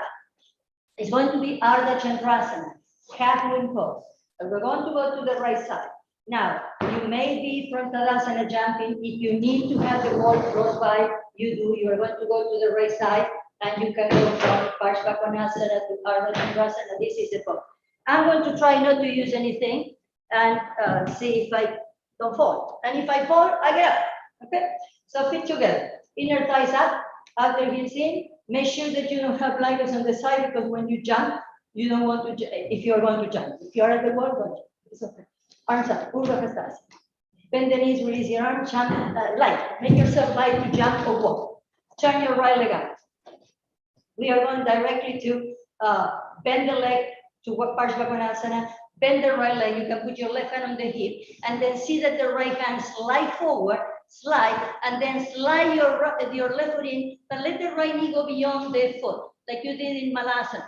Go a little bit more. Go a little bit more. Put weight to the right hand, keep your right knee bent, and then extend your left leg. Inner left leg away, right knee is bent, but your left leg is straight, and the outer left foot into the hip, so the hip is indented. Then straighten the right leg if you can. Breathe. Chest open. Hand can be on the hip, or hand can, if you are at the wall, use the head to the wall. Head to the wall. Head to the wall. Head to the wall. Yes. Now bend the right leg. Go backwards, either way you want, Parshva-Konasana or Utthita Trikonasana or kind of, and then bring yourself up and walk or jump. other side. You also can face the wall, okay? Tadasana, breathe. Urdhva Hastasana. Bend the knees, release your arms. Go toward the left side. Spreading the arms. Inhale. Exhale, go into Parshvakonasana, kind of, but because you can stop there. Make your left hand walk. Then bring your foot closer toward you. Walk your hand more on the left knee, back, buttocks in, and then open the torso to the ceiling. Oh, where is the walk? And then left leg is bent. Yeah, you can use the hand on the rope and lean to the wall. Outer hip in, then maintain the extension of the inner right leg and the outer foot to the hip, and straighten the left leg. One hip over the other, one shoulder over the other, arms apart, breathe, breathe your left buttocks, inhale, exhale, come down, either way, Parshvakonasana or Maitrikonasana, and you are off the pose. Well, I have something fun to show you, but I'm not going to. Too bad. Too bad because I am a slow teacher. But we're going to do the next pose, which is going to be a standing again, Prasarita Uttanasana. So I'm going to cut, I'm going to go directly to the final. There is number 1 and number 2. Do you know the pose? Prasarita Uttanasana. You don't know? So if you know the pose, do your choice. The final, do you know, is feet together. Of course, they can be apart. We always can negotiate things. But I'm going to show you what it is. You can interlace your fingers if you like, just to squeeze the outer shoulders a little bit in. And then you put your hands in Paschimottanasana. The outer shoulder goes back, and then you jump or walk. So that's one thing. Or you can use your hand here, or the elbows, or your hands on your hips. Okay? So if you are willing to, if you are balanced on your 2 feet, solid, be there. Outer ankles in, inner thighs up, outer shoulders back. If you not, put your hand, grab your hands or your elbows like you do. Now bend the knee, jump or walk. See that your feet are in the same line. Let the outer right foot press, inner thighs up. Now buttocks down and forward as you did in Virasana. No backward. Buttocks down and forward, and extend the torso up. Raise the eyes a little bit higher. The fingers are in your spine. Outer shoulders back. Extend the arms to the elbows. Then go forward. Keep your knees tight. Outer hips are in, inner thighs are up, and then maybe your head will be down, maybe not. It's okay. Stay there for a couple of breaths. If you need to release your hands and put your hands on your floor or ankle, you can do it right now. If the head is not on the floor, you can just put your hands on the floor now and underneath your shoulders, or catch your ankles. If you catch your ankle, outer ankle thing with your hands, inner thighs out, so a little bit narrow with your legs there in the middle. Guy in the middle, sorry, I don't know your name. A little bit narrow with your legs. Yeah, a little bit narrow. Grab your ankles and pull the outer ankles in if you are catching, and then inhale and spread the back. Keep your head down. Exhale and go to the center. Inhale and spread the back and your buttocks. Inhale and release it in. Keep your head quiet. And then you can release your hands down, put your hands in front of you. Let the neck elongate. Again, inner legs up. Bring your hands into the hips. Or if you're feeling Namaskar, of course, you come the same way. And up, your chest open, the legs are up, and then release. Now, this is it, but there is a transition pose that we are going to do, and you're going to use the sticky mat just for another dog pose, because you have done many things and dog pose, many things and dog pose. Let's see how this comes. So I'm going to use the corner of the sticky mat here to put my mouth of Venus, this body part, and then the fingers are going to point it out. Knees are in the other extreme. Maybe you are longer, so don't worry, because you are going to get up. Extend the arms, spread your shoulders, and lengthen your neck. Don't let the head drop. Keep your chest a little bit lower than the head. Now from here again, lift your knees, tighten the knees, lift your pelvis, reject the floor with your hands, push the floor down and a little bit away, and make the thighs go backwards. Then the inner and outer thigh goes back. Tighten your knees. See that the outer shins are in. Straighten the legs. It's okay if the heels are on the floor. Make your legs straight. Press the palms open on the floor. Lift the hips a little bit and make your knees straight. With your knees up a little bit, up and this, straighten the leg. Yes, it's okay not to have the hips on the floor. And then release and come down, sorry. Okay, I'm coming back. Release and come down. And thank you very much for the extra time that I absorbed from somebody. Thank you very much. Have a good one. Chad, welcome. Thank you. Hi, everybody. Boy, if we could harness Maria's energy, the whole world's energy issues would be solved. I'll seem very calm, probably. I'm Chad. We're transitioning to some shoulder work, but we need to build off the foundation of the pose. Let's get in Tadasana. And just do the classic pose, feet together, legs together. As Maria said, if you have reasons to separate the feet a little bit, of which there are many, feel free, but otherwise, classic pose, feet together, legs together. Lift up through the frontal thighs and press the thighs from front to back. Bring the weight more onto the heels, over the ankles, so the pelvis is not forward, thighs back. As Maria mentioned, the arms have something to do in this pose. Does anyone know? Extend. She said extend the arms down. That helps bring the shoulders down. As you do that, continue to press the thighs back. As has been explained, keep the low ribs broad and drawn in, so you're not thrusting the low rib band forward. Keep extending down to the arms, and now roll the side chest vertically up. Keep the head level, chin level. Legs are engaged, inner heels pressing, kneecaps lifting, thighs pressing back, outer hips in, all the things Maria explained. Nothing will happen properly in the upper body unless the legs are attended to here. Arms down. Now, slowly bring your arms up like we were doing Virasana 2 or that kind of pose, and reach out to the arms, broaden across the chest. Let the reach of the arms give you breath across the chest. And as we did in Virasana, turn the palms up. Now, as the palms go up, note that the biceps, this part of the arm, roll back. Go with that. Okay, it's not just a turn of the hands, but turn from the shoulder, the biceps back. The triceps should be firm. Don't do this, okay? No shoulders near the ears. Keep the shoulders low. Lift from underneath, from firm triceps under here. Keep spreading. Reach from the collarbone notch out to your little fingers, so you're broad. And now we're coming slowly back to Tadasana with the palms like this. So keep the palms out, but keep the palms out from the backward roll of the biceps. Keep the legs engaged, thighs back, outer hips in, low ribs in. Reach down to the arms to help bring your shoulders down. Soften your throat. Don't do it with your jaw or your tongue. Keep your throat, jaw soft. Let the reach of the arms bring the shoulders down. You don't need to bring the arms too near the body. Actually, a little bit out to the sides helps with this, with the release. Good, and come back to Tadasana. What happens? Let's do this again, okay? Arms out to the side, like the top part of Virasana 2. Turn the palms up. Really get into it from the shoulder, okay? So that I don't know how you can. Hi, everybody in the screen. I don't know if you can see, but roll the palm up more from the shoulder. Oh, the camera's down there.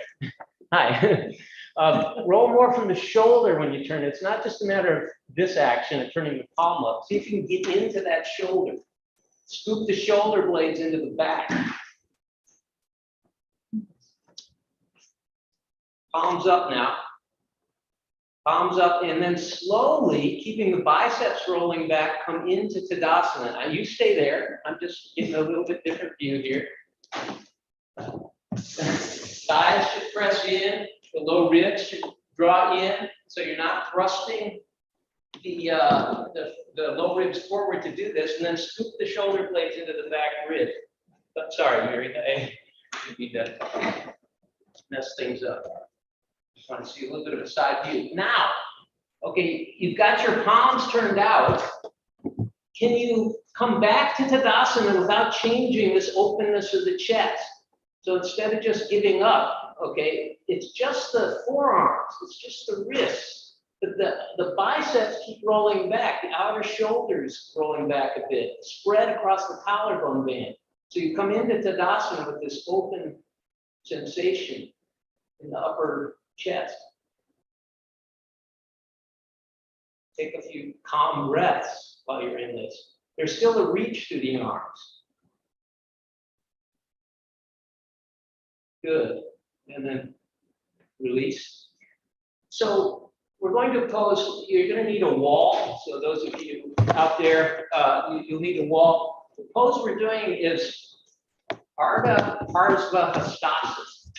It's a fancy name for putting your hand on the wall. Okay, but it's like this. You're standing in Tadasana, your feet are going to be separated about hip width. Your arm stretches straight to the wall.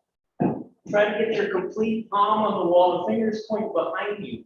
Okay, there's the same, here. You're seeing here. Yeah, you see me there? Yeah. Okay, so there's the same roll of the bicep back that we were working on, and every single pose we're going to do for the next period of time is going to have that action of the bicep rolling back, that turn of the shoulder, fingers point back, find a wall, and turn your hand so that the fingers are pointing behind you, thinking you're in there, it helps. Now, one of the hardest things for me is to really connect the palm to the wall. You need to stand on the wall with your palm the way your feet are on the floor. Don't try not to lean into the wall. Try to do it with the pressure of your arm extending so that your body is in Tadasana. Feet can be separated a little bit. Okay, so for the stability. Now you need to have the Tadasana base. So have your hips over the ankles, draw the low ribs in. You can just put your right hand on your hip. Okay, have your right hand in the wall. I'm sorry, I don't know your name. Turn around so this other way. Yeah, just so that the instructions make sense. Okay. Yeah. So keep the Tadasana base. The weight on the heels, thighs pressing back, low ribs in, because otherwise the action of the shoulders won't come. Good. Now press the palm, spread the fingers, especially the heel of the palm needs to. I'm confused of what people are saying there. I'll try to say. Nice from here. Yeah, that's fine. It's good. You are being watched. I'm on camera. Okay, so the palm should press firmly, straighten your elbow, and now turn the bicep back and scoop the right shoulder blade into the back, down and in.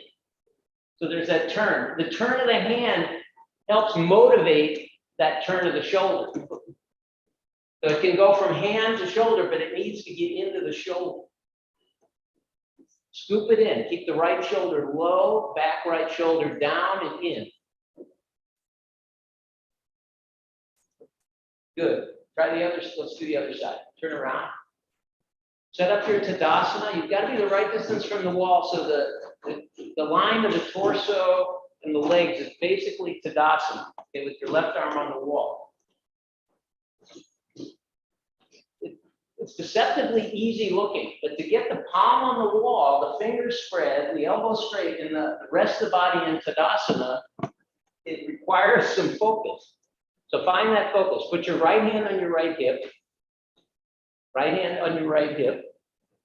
Thighs press back, kneecaps lift, low ribs draw in, and as you press the left palm, straighten your left elbow. So from the underside of the elbow, you got to lift, straighten it, roll. That's it. I see that happening. Roll the bicep back from the shoulder. Scoop the left shoulder blade in, down and in. Okay, release. Now just watch this for a sec. Feels good, huh? Okay. Okay. Yeah, it's intense, and for me, the wrist doesn't often permit that press of the palm, so I really have to go after that. But now, what you're going to do is start this way and turn so that the fingers go up. Now, I'm trying not to bend the elbow, but it's hard. But once I get the fingers up, then I've got the fingers up, but the shoulder is still doing the same action. All right, the shoulder blade is still scooping down. So I'm still rolling the bicep back, even though I've apparently turned the hand the other way. So you're going to work at odds with that. So put your right hand on the wall. Fingers pointing back to start. So you're doing the same pose, right hand on the wall. So the hand points back at first, that gives you access to that turn of the shoulder that you're looking for. And then you got to kind of sneak up on this, all right? So begin turning your right hand up. But pay attention to what's going on in your shoulder. The shoulder is going to want to go with the hand. The shoulder needs to roll the other way. The bicep needs to roll back. You can imagine this is a whole practice in and of itself. Spread your fingers, press the palm, straighten the elbow. Now the fingers are pointed up, you need to work against the resistance of that forearm and the fingers pointed up and scoop more the right shoulder blade. I say scoop, it's like a trowel, the shoulder blade's like a triangle. Visualize it digging down and in, the low tip of the shoulder blade going in, scooping. Bicep rolling back. Breathe if you think about it a little bit, breathe. Won't hurt. Okay, other side. Start with your fingers pointing back. Spread, fingers back, big wide palm. Just like you have your feet in Tadasana, you want your feet broad, your toes spread, a lot of length, space in the feet. Same with the hand. Yeah, backwards. Fingers start backwards, and then slowly, with attention to what's going on in the shoulder, turn the palms up.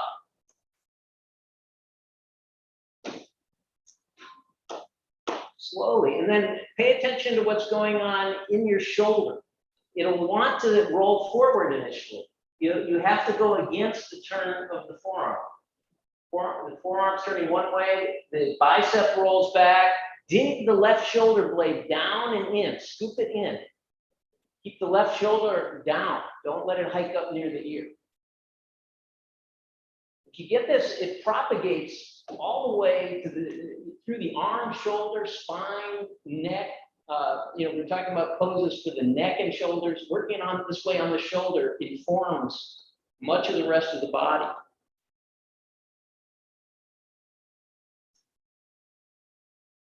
Okay, release.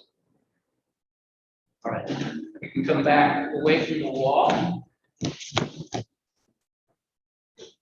So, following in this vein, all right, interlace, you can have your feet hip width. You're basically doing Tadasana, but with your fingers clasped behind you. Note which finger is on top. Everything okay? Yeah. Okay, all right. Yeah, I can turn this way. I got a lot of options here. Now this is another one that it starts out kind of easy, right? Yeah, no problem. I've got my fingers clasped. Feel the webbing and how the webbing is in contact on your fingers. Be in Tadasana. Have your thighs pressing back, low ribs drawn in. Use the reach of the knuckles to the floor to get the shoulders to go down. Now spread the collarbone band, the top chest. Take a breath. Okay, and then for Paschimottanasana, now the fun begins. You need to turn without letting the webbing come out, and I have to bend my elbows a little bit. I think everybody does. You need to turn the palms this way. Okay, the thumbs go up, the little fingers go down. It's the same rotation of the forearm. Try not to let the webbing give, especially the ring finger side. That's a tall order for me. All right, so turn the palms down, lift the side chest, and now you have this interplay. The forearm's turning one way, but the biceps need to roll out. The biceps are, you know where they are. Everybody knows where the biceps are, I think. Not that obscure reference. They need to roll out. The triceps back. Lift the side chest. Use the press of the palms down to get the shoulders to go down. And use the turn of the biceps to open the chest. to scoop the shoulder blades in. Good. And then you could turn your palms back to this one and then use the opposite interlace, the opposite finger on top. And note the webbing contact. You want to try to maintain that. Let's go ahead and do Paschimottanasana. Turn the palms. So we're turning again. Palm down. Try to keep the ring finger webbing in contact, not just the index finger webbing. Really try to keep that in contact, and then press down through the palms, keeping the webbing there. Roll the biceps out. Be attentive to the Tadasana actions, the thighs back, the low ribs drawn in. Broaden the top chest. Straighten the elbows. I caught you. Elbows straight. You really, like Maria said, you've got to put some energy into these poses. You need to tighten the elbows, the knees. Otherwise, it doesn't feed into the shoulders. Okay, release. We could do this together now. Now, Urdhva Baddha. Now, we did a lot of Urdhva Hastasana, so we don't need to do that again. Okay, but we'll build on that, right? So do this. Okay, interlace your fingers. Turn the palms so they're facing out. Preparing for Urdhva Baddha. Really get a good fit of the webbing. And it's the pesky ring finger webbing that just doesn't want to do it. Okay, so make sure you get the webbing, and the thumb tips can touch lightly. And press out. Same deal. You've got to tighten the elbows, roll. But now that's the triceps. That's the outer upper arm needs to roll down. But this is the same direction. Biceps up, outer upper arm down, webbing in contact. Take your arms up a little bit, not all the way, just part way, and see how it interplays with your Tadasana. Are you losing it? Keep the thighs back, low rib drawn in, go up a little more. If you can, bring your arms all the way up. Stretch fully up and bring an energy to it that Maria described, where you're really reaching up. Press up to the index finger mound without letting the webbing come apart. Keep breathing. Thighs back. Don't pop the low ribs forward to do this. So as you take your arms back, the low ribs need to stay broad and in, as has been mentioned. Exhale, arms down. Good. Other side, so you can do the opposite, index finger on top. But time passes fast. Oh, you burned into something like that. Okay. Exhale, arms out. I'll try to get, no, that's it. I love it. Actually, doing the standing poses before this is perfect, because you need to tend to the low part of the body, right? Because if the knees bend, if the hips pop forward, if you're out of alignment there, none of the rest works. Tighten the elbows, roll the outer upper arms down, the inner upper arms, biceps up. Come on up, go ahead. See if you can take the arms all the way back by the ears, or even behind. I don't mind. But don't pop the low ribs forward to do it. Don't let the thighs come forward to do it. Now, the outer borders of your upper arms should be your triceps at this point. That should roll forward as you take the arm bones back. The outer armpits should kind of roll forward from that action of the shoulders. You're working against the resistance of that webbing contact. And your arms better be straight to really receive the benefits. Reach up to the index finger part of the arm without letting the webbing come apart. Good, and then exhale, arms down. Just come back to Tadasana for a moment. Independent study. Can you bring some of that sensitivity back to your Tadasana? The biceps rolling out. Palms are turned in now, so as the biceps roll out against that orientation of the palms, have the lower body actions there.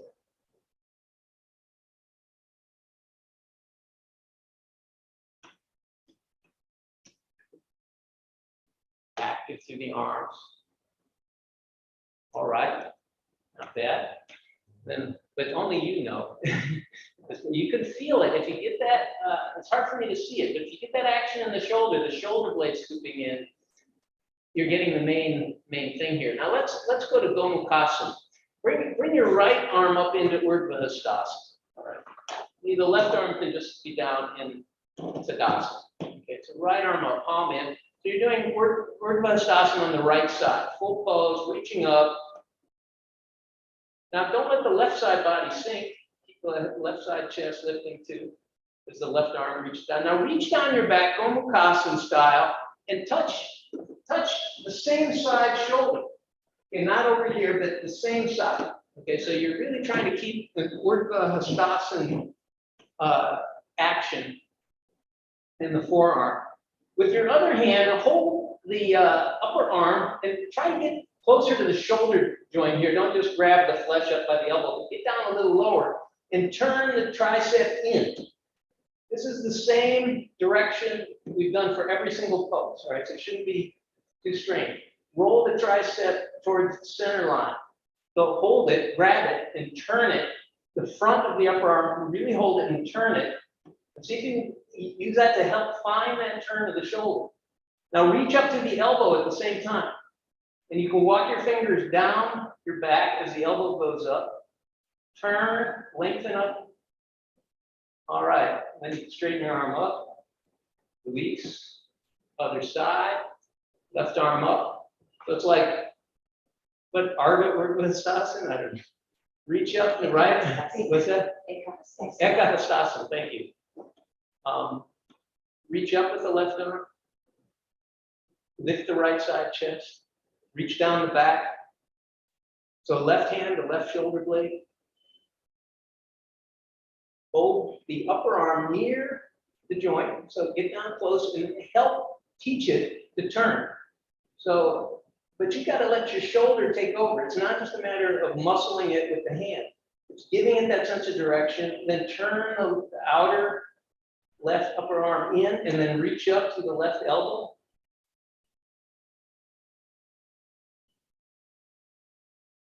Breathe. Keep the Tadasana of the low body, thighs back, kneecaps lifting. Saw that, Maria, they went up. Good, lift arm up. Exhale back to Tadasana. All right, the lower arm. Put your right hand on your back like this. You don't have to put it all the way up, okay? You can just put it in a place where it's comfortable, where you don't have to struggle, okay? So the back of the hand is on your back rib somewhere. If you're very flexible this way, you can put it up higher, great, but I don't really care. Just have the back hand on your back. And then gently draw, and it's your right side. Gently draw, press the back of your right hand into the back. So you work against the friction here, like the back of your hand was on a sticky mat on your back. Press it in and lock it there, and gently draw your right elbow away from your right wrist without letting your right hand slip. Now add to that the turn of the shoulder. Roll the outer upper arm back on the right side and scoop the right shoulder blade into the back. Don't let the right hand slip. You're right, if you're using a strap in this pose, we're not going to get there. Okay, so rely on the hand pressing on the back here to hold it. Roll the outer right shoulder back. Lift the left side chest too. Good, release. Other side. But now the left hand goes on the back, anywhere on the back. It could be even a horizontal forearm if that's as far as you can get. And then press the back of your left hand on the back. Right hand could be in Tadasana, so reaching the right hand down. Keeping the right hand from slipping on the back. Gradually draw your left elbow to the left or away from the left wrist in that direction. Lift both sides of the chest. Roll the outer left, same direction for that outer upper arm. Roll the outer left shoulder back, scoop the left shoulder blade in. This is the bottom in Gomukhasana, bottom arm. Okay, and then reach down. We could end it here, but I don't want to deprive you of Gomukhasana, okay, if you have it in you. Okay, so let's start with the bottom arm. Okay, and you can imagine gradually doing the bottom arm and working it slowly up higher. But to your extent that you can, get the hand as high as you can. You can use the assistance of the other hand to do it. But once you've got the hand there, lock it in place, press it against your back. It doesn't matter how high up it is, okay? Then take the other arm up. Move your right arm, okay? And reach your right hand down towards your right shoulder blade. And for a moment, recreate, you have a third hand, okay, that's holding the right shoulder and turning it. Get that turn. If you can make the grab of the fingertips, do it. But if you can't, it doesn't matter. Just keep combining the actions of what we already did. Turning the right upper arm in, pressing the back of the left hand against the back, and opening up the left side of the chest, shoulder blades scooping into the back. Good, now take your right arm up, your left arm down, exhale back to Tadasana, other side. The right hand goes on the back, you can use some assistance if you need it. Then left arm up. Then the left elbow. So you're combining the last two poses. And if you're lucky and the fingers happen to come together, then you're working against that resistance. But the actions are the same.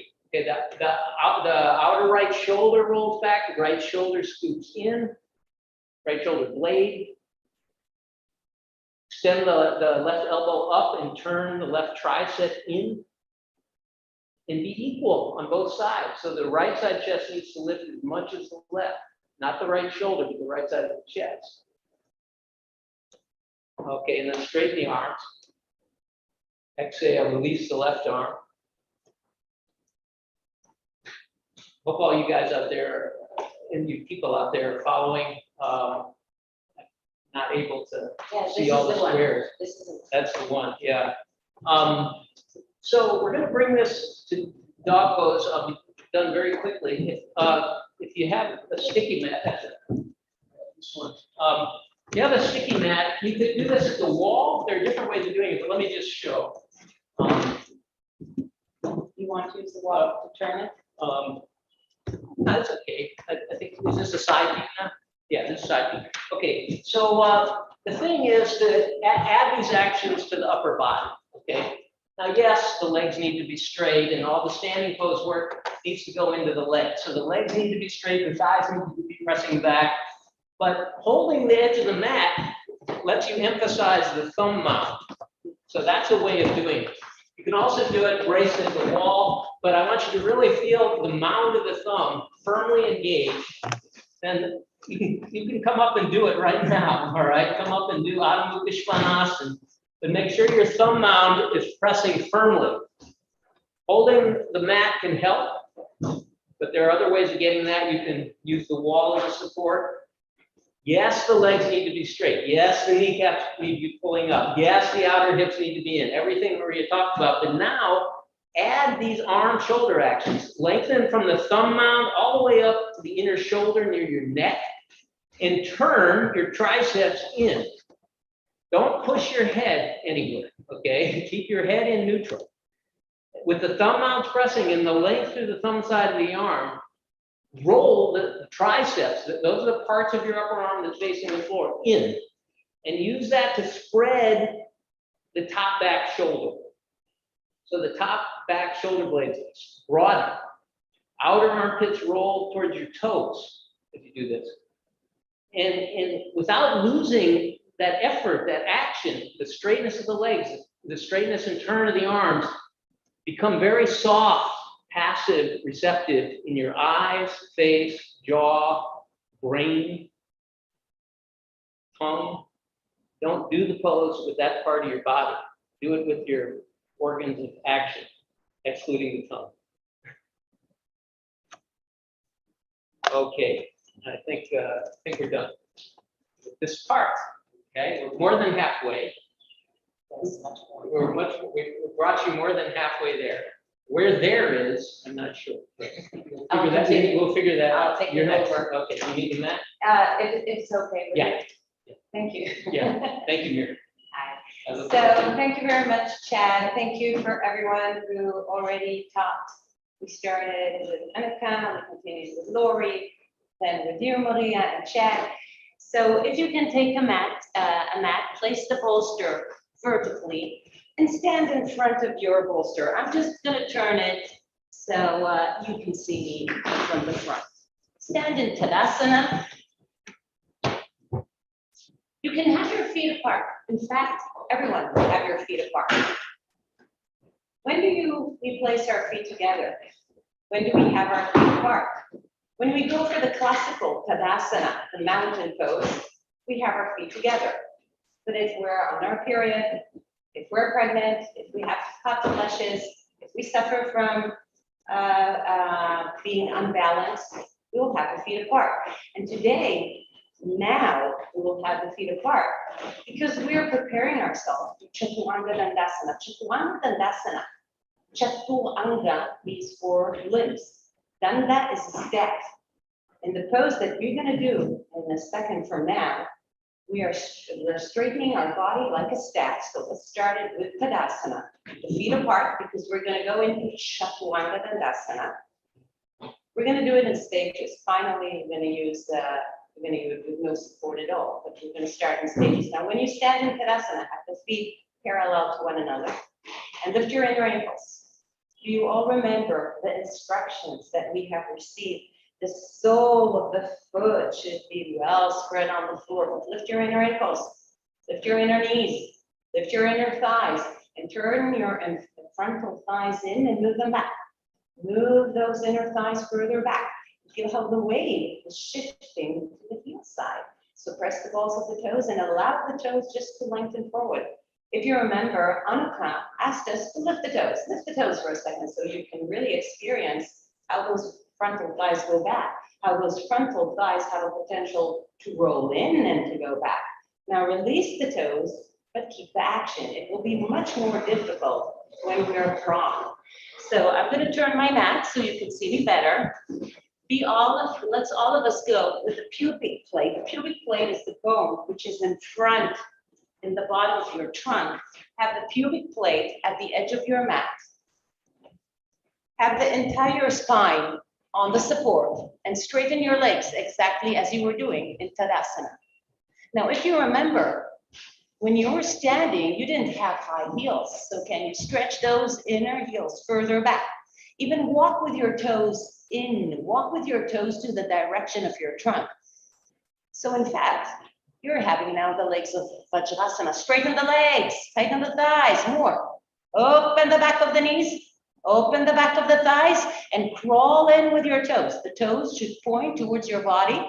They should go towards your bolster and lengthen the back of your legs. Lengthen those calf muscles towards your heels and take your inner heels further back. Now lengthen forward with your chest, with your chin. You remember Lori was instructing us in Uttanasana to move the chin forward. Can you drag with your chin, your chest forward? Have the entire hand on the floor. Chad was instructing us to have the hands against the wall. Can you now spread the hands against the floor and roll the shoulders back and take those shoulder blades in? So don't look straight forward, look straight to the floor in front of you. So the back of the neck is long and roll the shoulders away from the floor and move those upper arms into the elbows. When we were practicing now Gomukhasana, we were stretching the arms towards the elbow. Move those elbows further to the direction of your heels. Now, can you press the hands and just go back into Adho Mukha from the power of your legs, from tightening the thighs and moving those frontal thighs back, those knees up and back, those calf muscles further back, and stretch the calf muscles towards your heels and bring the heels down while lifting your kneecaps up. Very good. Place the knees on the mat, take the bolster and place it horizontally. We're going to do again, Chaturanga Dandasana. So do we remember what's the meaning? We're supposed to be straight as a staff with toes on the floor and palms on the floor. You're going to have your hip bones And you're gonna have your pubic plate on the support. Now, this is okay also if because you have the support, it's also okay still if you're on your period. But if you feel that your abdomen started to contract, if you're on your period, if you have hernia, if you have a condition like a diarrhea, that will be a clue for you to keep the bolster vertical. Now lift the chest and stretch your legs, lengthen the calf muscles towards your heel. Tuck the toes in, tuck the toes under, tuck the toes under. But yes, bring the toes towards the bolster, straighten the legs. Now lift the ribs. You remember how Chad was asking us not to take those back frontal ribs to the floor? Can you spread the back of the waist? Can you spread the kidney band, the back of the waist, as Anuka was asking us? And roll the shoulders towards your elbows and move the elbows towards your heel and push the heels away from you. And do not have the chest on the floor. Lift it further up. Some of you, the chest is too low. Firm your legs. Very good. Now press the hands and with the work of your legs, go back into Ardha Mukta Svanasana. Good. Have the knees on the floor and sit. Are we okay until now? So the third one, we're going to go into the classical approach. But if you're on your period, you have to stay with the support. If you have hernia, you have to stay on the support. But if you have no conditions and you would like to work harder, you take the bolster aside. Keep it close to you because on the fourth attempt, it's going to be a bonus point. So have the bolster closely. So now go back to be on the floor. And you will notice that those frontal thighs are quite bulgy. So can you lift each leg on its own and stretch that leg away from you as if you had another set of arms located close to your thighs and you were pulling your hand with your hands the thigh away and turn it in. So your toes are pointing to the midline.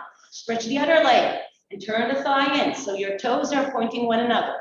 Now tuck the toes under, flex your leg, straighten your legs, have both of the feet on the floor, walk in with your toes, Do not point them, walk them in, straighten your legs, tighten your thighs. No part of your kneecap should touch the floor, especially the upper part of your kneecap. No part of your lower frontal thigh should touch the floor. So open the back of the thighs, look to the floor, which is just in front of your mat. Have the entire hand on the floor, roll the shoulders away from the ears, roll the shoulders to the direction of your elbows, straighten the legs. Now what happened when you truly straighten the legs? Straighten. There's no point to go to the next stage if the legs are not straight. But the minute we really straighten the legs, the buttock starts crawling towards your head side. So roll the buttocks away from the waist, but straighten the back of the thighs. Roll the buttocks away from the waist, but have the back thighs opening and spreading to the ceiling. Now exhale, and if you are able, press the hands and lift yourself off the floor. This is called Chaturanga Tadasana. Your body should be straight. Lift yourself, roll the shoulders to the ceiling. Okay, come down. I want to show what I see here. So some of you, the shoulders are rolling down. I'm exaggerating. You see how my shoulders are coming? My shoulder blades are coming out. My neck is becoming short. Then I don't know, in 20 years, maybe you're going to suffer from high blood pressure. You don't want that. Roll the shoulders away. So when you come up, your shoulders are away. Okay, now the bonuses. The ones, especially the ones that did not straighten the legs, place the bolster on your thighs. So when you go down, you bend your legs so the bolster reach your thighs. And when you go into the pose, you demand your legs straighten up, okay? By the way, in Pune, sometimes they put a heavy flat weight. This is just a bolster. So let's try. I'm gonna look at us all. So tuck your toes under. Have the thigh. So now it's your call. You need to address your needs. At the end of the day, yoga is tailored to each one on their own. So if you need the bolster underneath you, you have it underneath you. But if you cannot straighten your legs and you're healthy and you can work with no bolster, have it underneath your thighs. Now straighten your legs. Feel how I can help you, no problem. So if the bolster, oh, you did it. Very good, very good, very good. Open the back of the knees, spread the back of the knees, straighten the legs, roll the shoulders back. Now lift yourself up. Chaturanga Dandasana. Tighten the thighs, straighten the legs. Keep your elbows going backwards. Do you breathe? Look forward, don't look towards your chest. Look at the floor in front of you, just slightly in front of you, and exhale. Okay, very recommended to breathe, as my colleagues said before. Now we're gonna go to the wall. Let's surprise them. If you're willing, let's go to this wall, okay? So the ones who are online, they realize that I'm not talking with myself. Everyone needs a bolster. Take a bolster with you. Everyone, take a bolster with you. I'm gonna flip the camera so you can all be seen there. The camera is on this side, so please try not to be at that side, okay? Because I need the area to demonstrate. So everyone have the bolster. Everyone stand in Tadasana, face the wall. Stand in, thank you so much. Come, do you have space there? All right, again. Here, squeeze in. It becomes more full of people. I think it makes everyone happy to see that we can start to return into studio. So have the bolster on the floor, leaning against the wall. Stand like 1.5 feet away from the wall. Have your feet apart and enjoy. You know, Guruji used to say that the wall is your guru. So straighten your legs and look at the wall and tilt slightly down. I'm not sure you can see my feet, so let's see if it works. Oh, it does. So see that your feet are parallel. Lift your inner ankles, straighten your legs. You just had a bolster, few of you, behind your thighs. Can you spread the back of the thighs? Widen the collarbones. Grow tall. Lift the chest. And now we will do Chaturanga Dandasana with the wall. So that can be a solution if you cannot do it on the floor. So you're gonna lift your heels. Do you remember the instructions from Ardha at the beginning of the class? Take your outer ankles in. Spread the balls of the toes on the floor. Do not allow the outer ankles to come up. Take them in and lengthen your inner legs up. Straighten the legs, bring the hands to the wall. And lean forward. Lean forward until the forehead or your nose, whatever touches first. Inhale, come up. I don't know, my nose starts first. What does it say about my nose? Walk a step back. Walk a step back. Grow tall. Stand in Tadasana. Grow tall, everyone. I want to put it on gallery so I can see everyone. Face the wall. Look at the wall. Straighten your arms. Straighten your legs. Now even lift your arms up. What does it do? So many teachers were lifting their arms and Uttanasana. Is everything okay? Oh, yeah. Uttanasana. Have your hands facing one another. Have your hands facing one another. So roll the shoulders even more. So the palms are facing. Everyone look up. See that your palms are facing one another. Very good. Lift your ribs. Lift your chest. Now look forward without dropping the lift. Now just exhale. Bring your hands to the wall in front of you. Lift your heels. It's relatively much easier when you have the entire hand on the wall. The entire hand of the wall. Spread the sole of the hand. Spread the thumb away from the pinky. And tilt forward. Your heels are off the wall. Tilt forward. Maybe now the forehead will reach first because we're in a different angle. Inhale, come up. Maybe you can back even slightly more. I don't know. And we're going to do it again. We're going to clap our hands, okay? So you're going to lift your heels. Bring your hands to the wall. Clap. Let's do it together. Clap. Clap. 2 claps. 3 claps.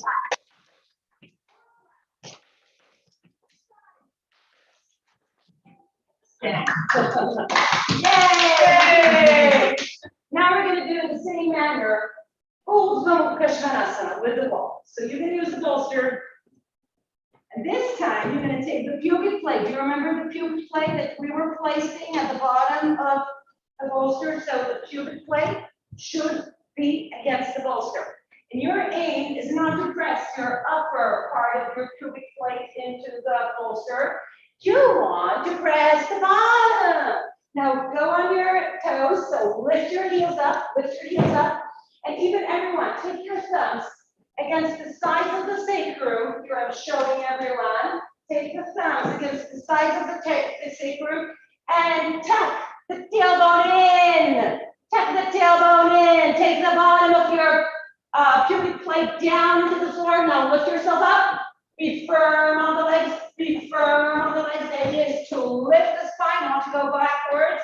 Lift the spine, grow tall, and be encouraged by the bolster that you have to lift the ribs up, to roll the shoulders back. Yes, what happened? Immediately, your upper arms went into the elbows. Take your outer elbows closer.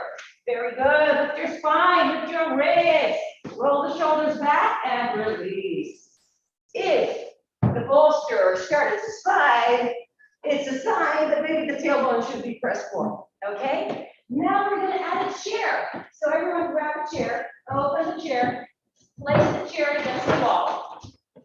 Now we have a base board. Go to the wall. Yeah. So fun to have everyone, so I don't have to go away from the wall. So we started all the Chandrasana with the wall. We were using the wall, we were not doing the tradition, the hands were not on the wall. The hands were against the side of the sacrum, like the nose. Have the back rest against the wall. Because we have a baseboard. Sometimes, because we have a baseboard, the chair starts to move. That's the case. Please have a blanket against the baseboard so it doesn't move. It can also keep the paint of the wall in a better shape. So maybe it's better anyway. Some of you have like, it's okay, Maria, you have it with the rope, so it keeps it in good shape. Now we're going to do the same work. First, we're going to do Ardha. Is everything okay? Is there a question? I see you rose your hand up. Okay. So if you have any questions, you can unmute and I will answer your questions.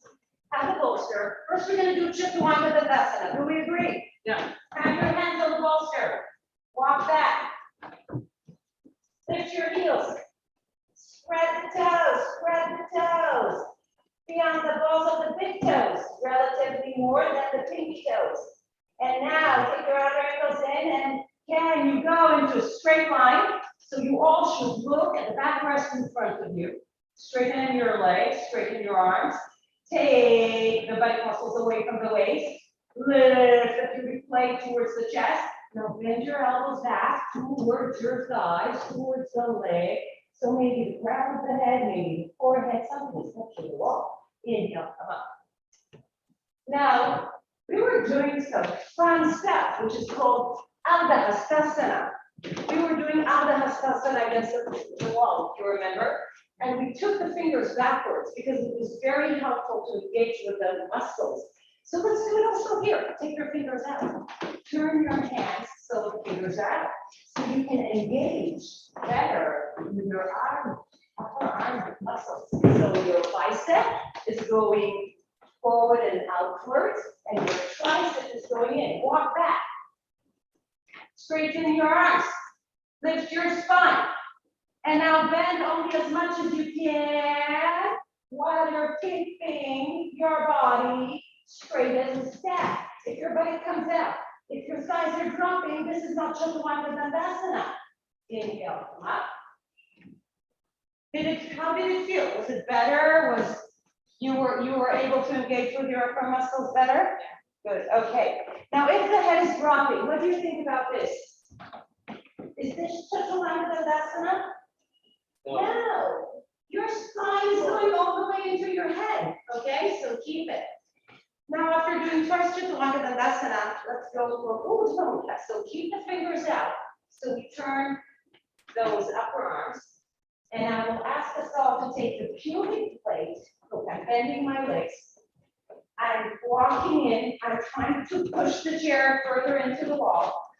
Your pubic plate should be against your bolster. Lift the pubic plate up. Take the bottom of your pubic plate in. Spread the toes against the floor and roll the buttocks away from your waist in. Now straighten the leg, and that should lengthen your spine up. Lift your spine up. Roll the shoulders. Yes, what a difference. Take your tailbone in. Push yourself into the wall. Lift your spine so your shoulders are not higher. No, no, no, go up, go up. Always right. Inhale, come up, come and see. Can you tell me the difference? And by the way, I'll give you a hint. Usually when a teacher demonstrates, the second one is the better one, but that's just a hint. In the first one, I don't know if you can see it well through the screen. My shoulders are rolling forward. I'm hanging on myself. I feel like a sea lion. No, we need to be the dog facing upwards. So lift yourself. Your chest should be higher than your shoulders. Do you see the difference between this and lift yourself up? Up. That's good. So turn your hands out. Engage with your upper arms. Take your tailbone in. Some of you, by the way, I can't really see, but I hope you're taking care. Open the back of the knees. Walk in and out. Walk in and out. Go further, closer. Yes, perfect. Go further up. Lift your chest. Your chest should be higher. Good. I'm going to hear. Yeah, very good, Vivian. Walk even further in. Don't look, Roberta, down. Look with your chest up. With your chest up. Very good. Exhale and come down. Okay, sit for a second on your chair. We're going to combine everything. But bring your hands to the back of the bolster. Have the feet parallel, have the feet in front. Yes, lift your abdomen. So the abdomen should lift. So take the feet slightly forward so your feet are underneath your knees. Have your feet parallel, lift your chest. This is just because we were working on tightening and straightening and bending. So it's an opportunity and lift the abdomen. That was just to recover. Now, we should not think that we have only the hands turning out or back or that. So let's now turn the hands forward on top of the bolster. Widen the collarbones. Well, I should go in front a bit. I should go over here. See? Okay, so. And now you're going to walk slightly forward.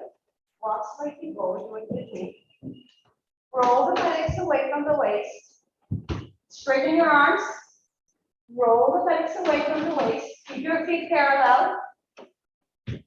Take the shoulder blades in. Do you remember how Chad was asking us to scoop? To scoop from the shoulder blades. Can you scoop your shoulder blades in? You will notice that one shoulder is attentive. The other shoulder is not attentive. Straighten your arms. You can go further forward with your hands because your hands, they're a bit back at the back of the bolster, and it's a lot of work on your wrists. This is easier, right? Wow, you look it so beautifully now. Roll the buttocks away from the waist and come back. So this is a kind of a preparation for Uttanasana.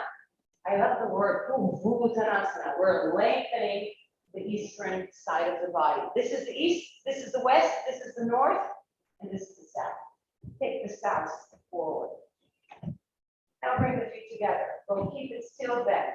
Bring your feet together until it's difficult to point. These are the ones who have flat feet like me. Now roll the buttocks, half the hands. And take your buttock up. Take your buttock up. Move the buttock to the direction of your back knees and take your tailbone in. Move the back of the thighs to the back of the knees and take your tailbone in. Sitting bone in. And now can you widen the collarbones and lengthen the anterior spine to the direction of your chin and move the chin away. Chin away. And come back. Open the back of the hands on the bolster.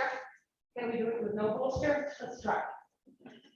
So for this one, because we have wide, beautiful shoulders, and the chair is a bit narrow, we're going to have the fingers out. So it's the same work that we did in Asana. Is it clear to the one in, at home? Let me know if there are questions. Is it clear? I see you from here. I know you see me from here, but I can see better from this one. Are we okay? Thumbs up? Yeah, one, yeah, I do have two thumbs. Okay. shall I do 2 cameras? I'll do 2 cameras. I had here a suggestion, and I think it's a good one, that I should add another spotlight. So now you have both of the spotlights. I'm going to put it on gallery so I can see well. Okay, have the hands, fingers off the support.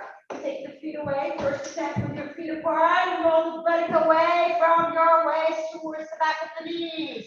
Keep the knees on top of your feet.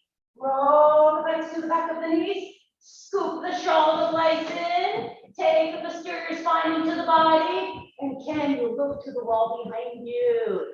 Look to the wall behind you. Exhale to back. Yes, if you're sliding with your feet, first it's an indication that you need to press further down. And B, you can place the mat. Okay, I think now we can go for the next step is going back to your own places and open your mat. Okay? Okay, sorry. It's just when you brought all the stuff around. So let's be again in the center. I'm gonna take off the side screen so we can see ourselves from the front. Open your mat. Open your mat. Here I'm gonna drag the mat.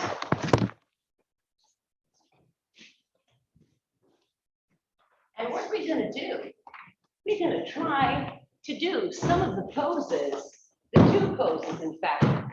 Urdhva Mukha Svanasana. Urdhva means upwards. Mukha is face. So Urdhva Mukha means face upwards in Shvana in the dog, and also Uttanasana. It will be easier with the blocks, so I recommend to take 2 even blocks. If at home you do not have blocks, but you have a bolster, you can use the bolster. If you have 2 low stools, you can use 2 low stools. And if not, maybe you have thick books. That's an option too. So have the blocks, it's your call if you want to put it on the medium height or the lower height. The lowest height, the good thing about it, that it's the most stable. The bad side, it doesn't give you a lot of height. It will be more difficult than doing it on the chair. So if you're on your period, you should stick for the chair, by the way. You shouldn't go to the floor. This is not a pose for your period. Or if it's too difficult for you, you can stay on the chair. That's no problem. So we'll start with the feet apart. We're going to start with feet apart, feet together, and then we're going to evolve even more. So spread the soles of the feet. See that the toes are pointing upwards, including your pinky toe. Yes, lift your chest. I liked it. Very good. Lift the spine. It's an indication that you were tightening your thighs, because to lift the spine, you need to tighten the thighs. So press those thighs down. Spread the back of the thighs to the floor. Now roll the buttocks to the back of the knees. Lift the sitting bones up to the ceiling. Scoop your shoulder blades in and look to the wall behind you. If you have neck issues, you can do everything close to the bed, and then you can release the back of your head into the bed or a coffee table, which is behind you. Exhale and come down. Now, the thing about this pose, we don't do it. I mean, we do it in shoulder stand in a manner, but we don't practice this one a lot. So it's better to do it another time just to start to oil the joints. So spread the soles of the feet, roll and shift the weight towards your feet. Move those buttock muscles away from the waist to the back of the knees. Take your sitting bones into the ceiling. Take the bottom of your pubic plate into the ceiling and move the upper pubic plate towards the chest. Move the chest towards the chin. Turn your head back and come down. So we did 2 times with the feet apart. If this was a struggle, stay. If you, that was so easy. So bring the feet together. Especially to my kids, everything they tell me, it's so easy. I'm not talking about the quality, but they say it's very easy. So we need to go further forward. So bring your feet together. Roll the buttocks to the back of the knees. Move the buttocks away from the waist. Take your sitting bones into the ceiling. Move the pubic plate, the bottom of the pubic plate, which is close to the knee, lift it up to the ceiling. The upper part, take it towards the chest and move the chin away. Drag your interior spine over there. And come down. Recover. Sit in Tadasana. Recover there. So easy.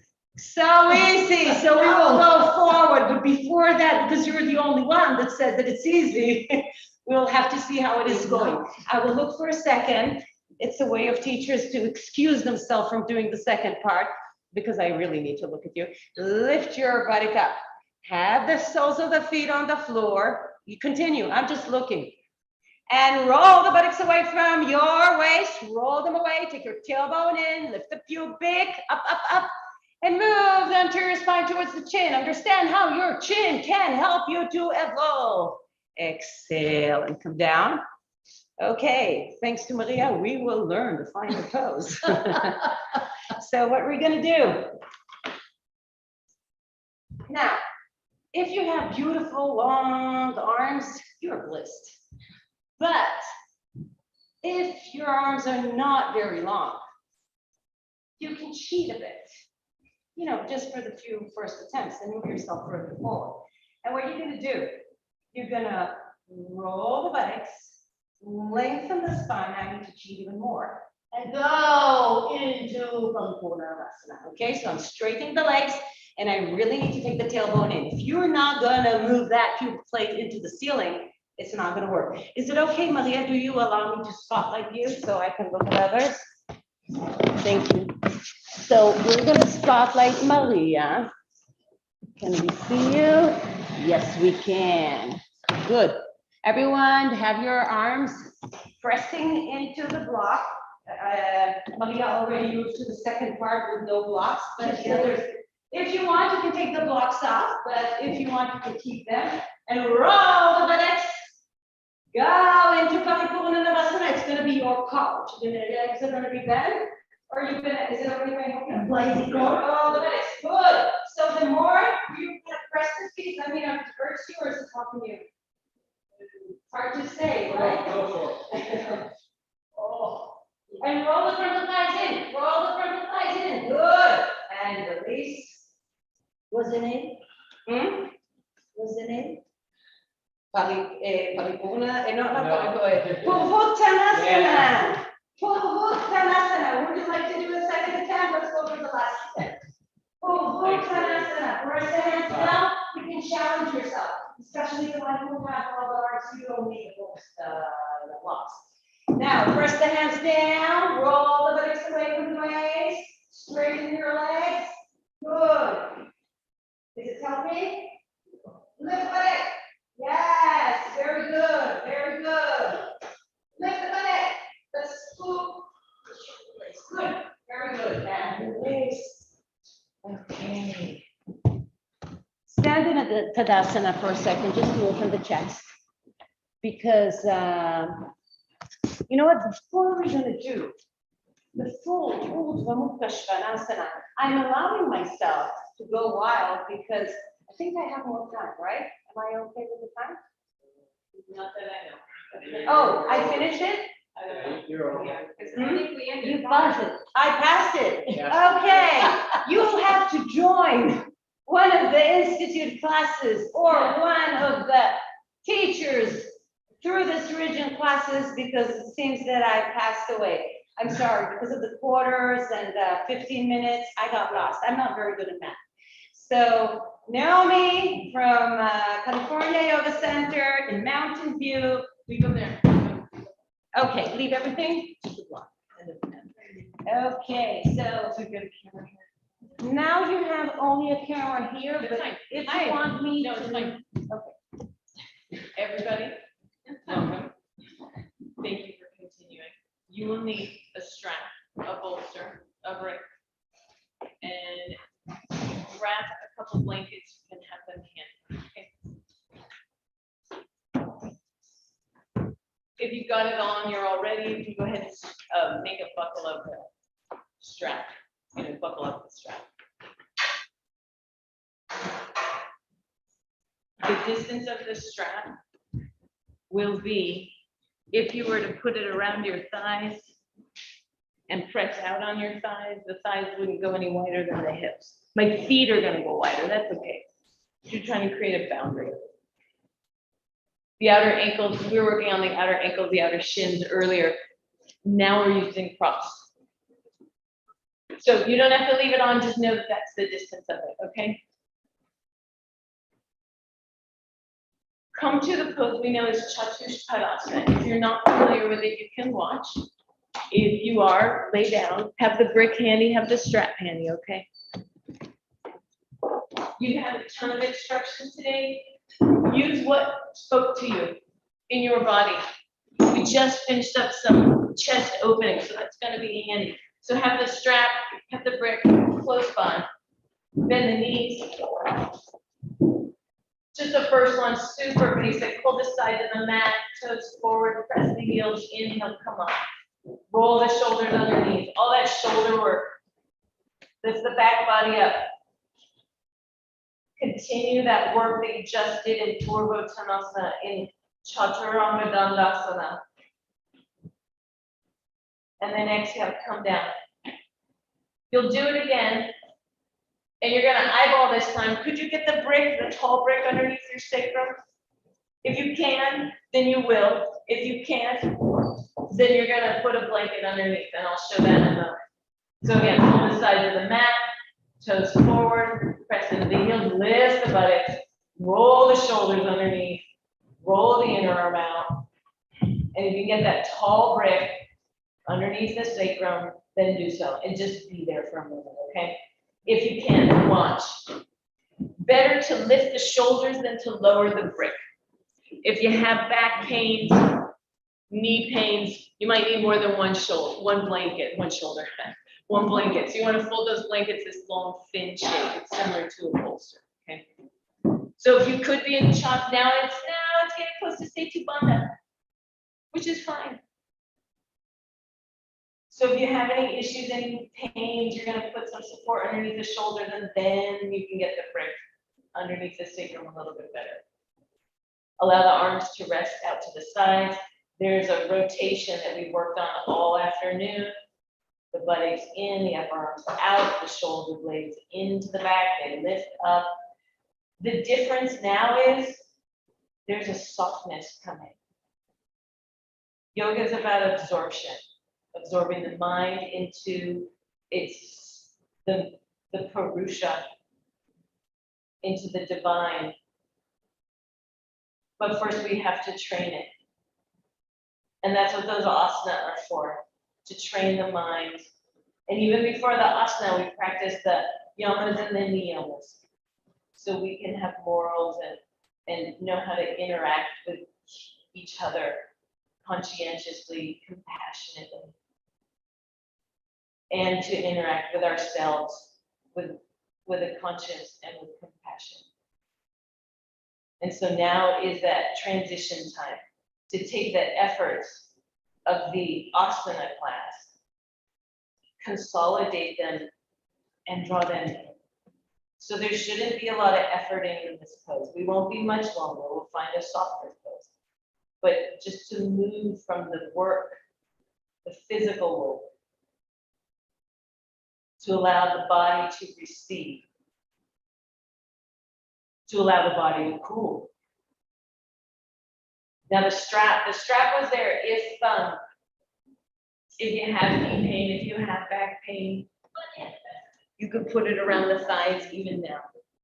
So you could come down, put it around that middle thigh, closer to the hip than the knee. And even if you don't have those pains, it's nice to put it there because then the pose becomes even more effortless and you can begin to receive even more. So I could come down and put the strap on if you want to take a look, or if you're good there, that's fine.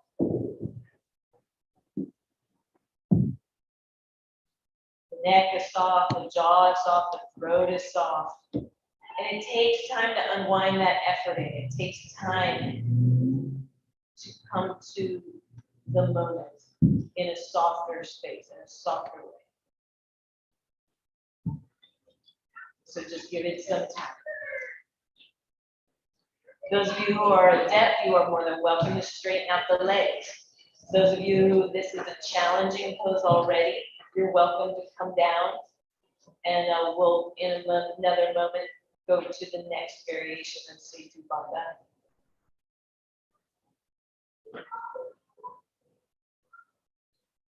So the legs could straighten if you're wanting that.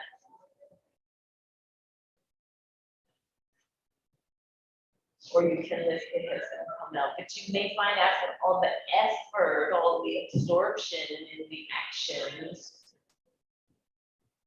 there's an ease. Meaning that the pose is just easier. But when the pose is easier, the breath aligns, it's smooth, it's even. The mind is calmer. Give yourself about 30 more seconds there, and we'll move on to the next variation of Setu Bandha. Keep drawing in, keep allowing the ripples of the physical body, the ripples of the conscious body, the mental body to soften, to still, so that you can start moving inward more.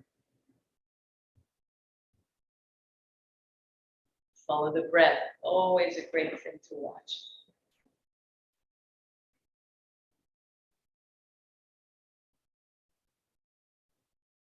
Hands soft, jaw soft, throat soft.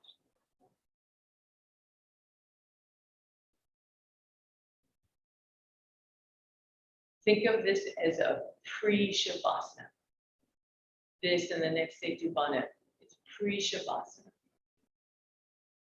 So we don't want to wait to release into Shavasana. Start now.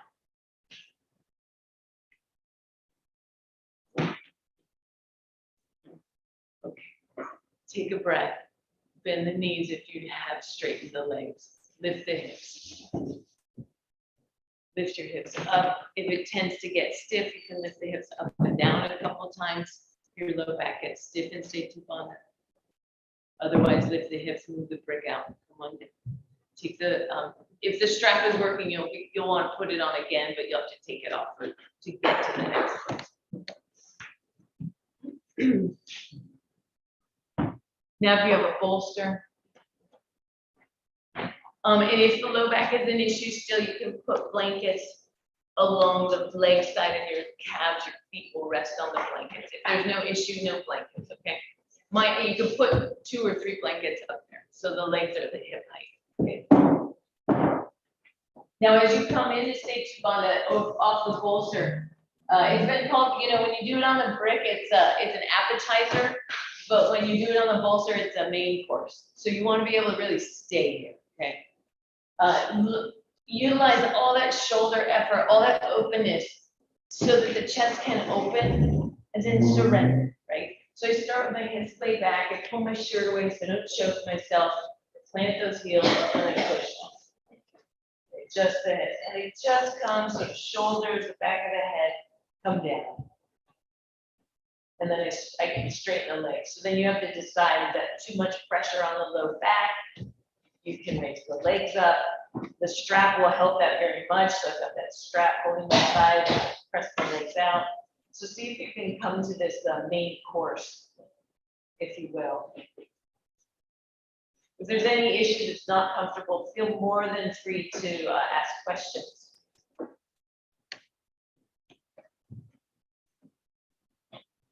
Come to a place, the shoulders, and it's not the back of the shoulders, it's the shoulder blade.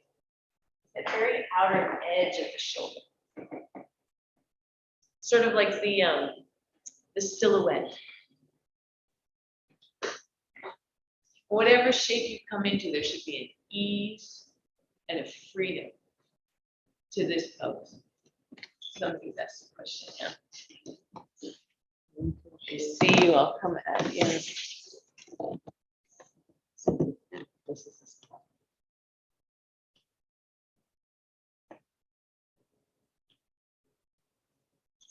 Release the arms to the sides. Palms up, inner arms out. Legs supported. If at any time discomfort comes, it's enough of the pose today, I can't always adjust everybody. Just feel free to come down into Shavasana, right? If you can stay 5-10 minutes, that's super.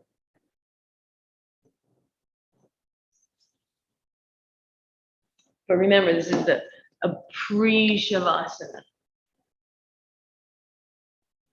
So allow your body to begin that release, that letting go.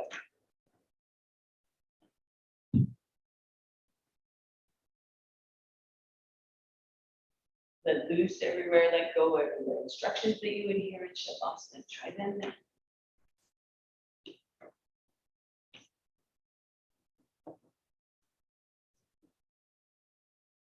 And feel as though the heart center, that house of the divine within is lifted, is open, is supported.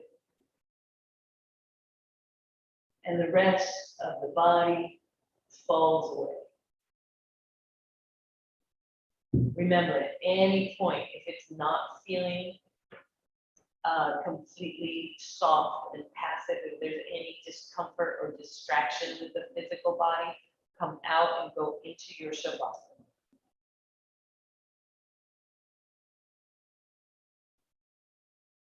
Allow the neck to be long and soft. Allow those shoulders and arms to just fall away, fall off the bolster towards the floor.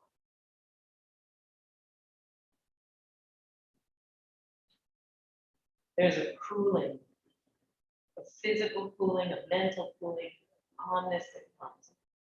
It doesn't always come right away. You come in and out of it. Observe, watch for it.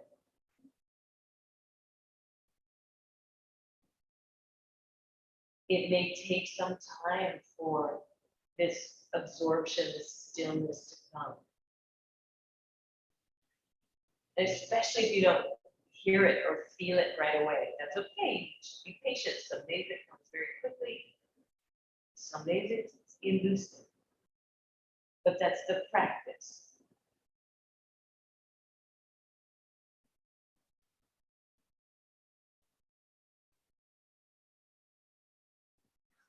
But above all, allow this pose to nourish and nurture you, to support you.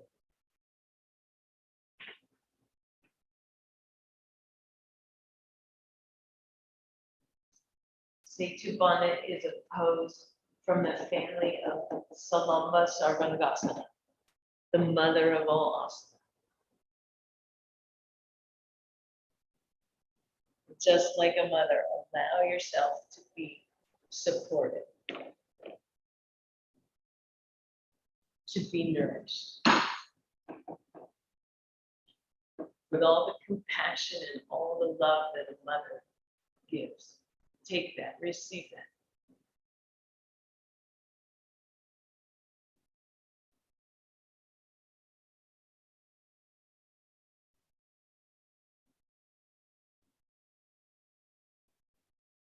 Surrender to it.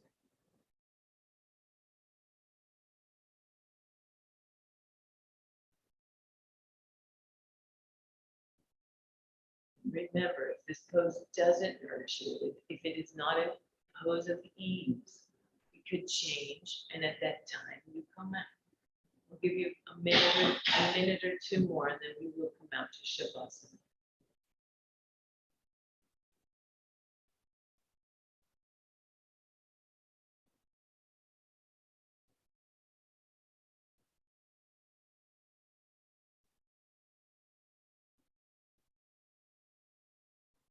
We're doing Setu Bandha now over a bolster 50.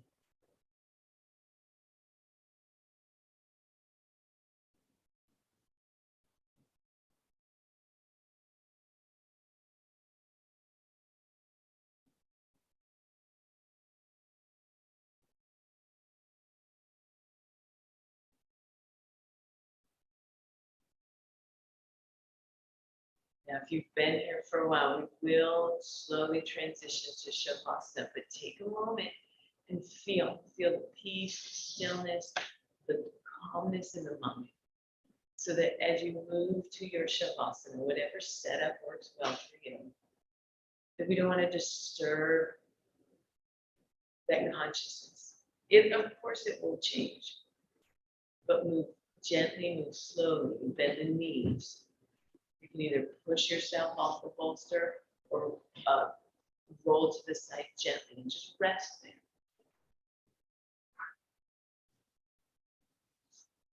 Because we spend so much time opening the chest and everything, I always like a supported Shavasana, but sometimes that irritates people's backs. So whatever works for you.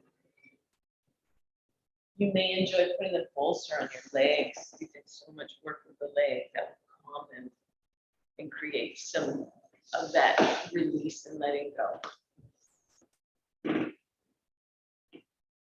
And if you're staying in Setubana, that's great. You found the song of Setubana.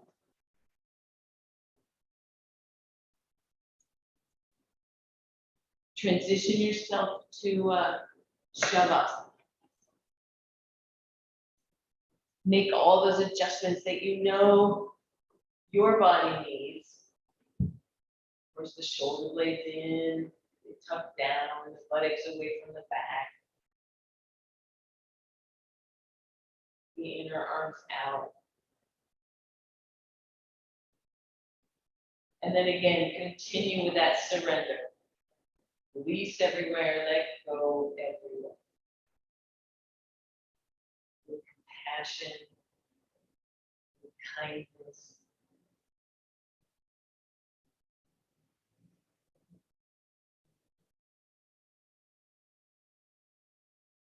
Allow that mind, instead of being absorbed into movement, allow it to be absorbed into stillness, into a quiet space.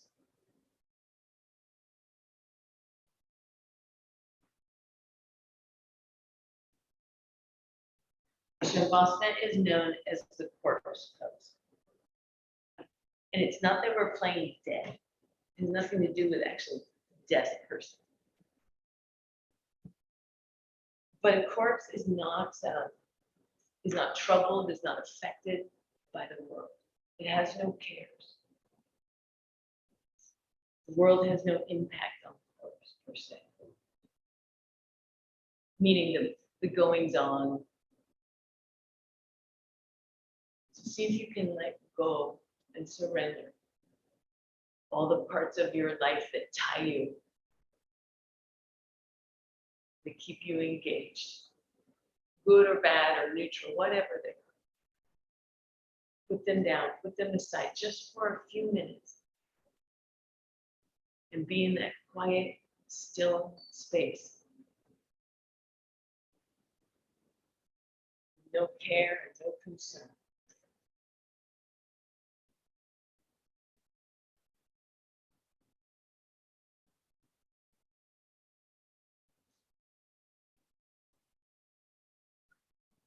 Keep releasing the physical body, the arms and legs heavy, hands and feet heavy.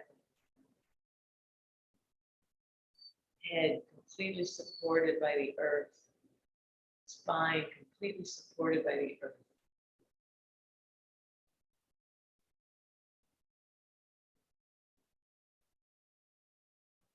You know, if you spend some time in Shavasana watching, it's very curious.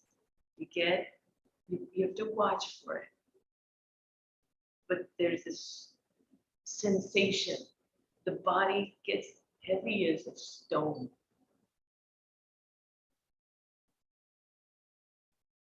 Or sometimes you don't even feel it. It's almost light. It's just your breath. That's that absorption that you're heading toward.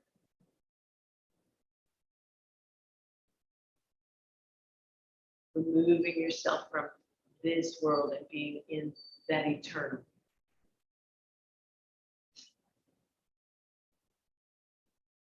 Being with the breath.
Jaya, Jaya, Jaya. Hanuman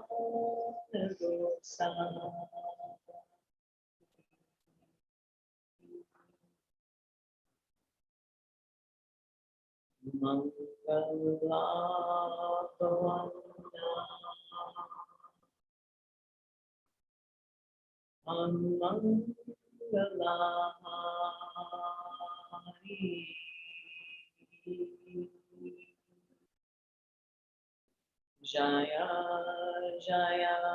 Jaya.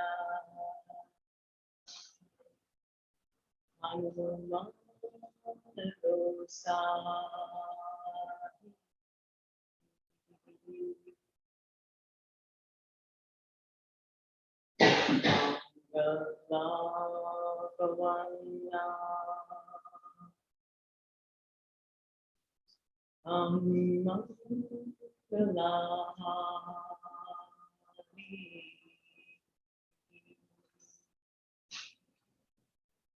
Jaya, Jaya, Jaya. Hanuman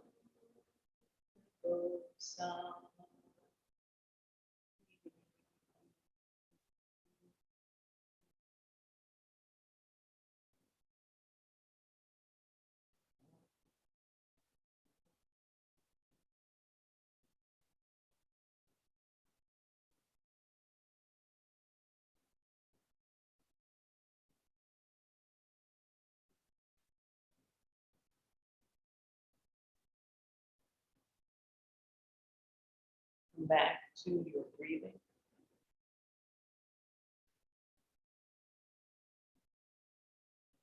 Follow the inhalation, follow the exhalation.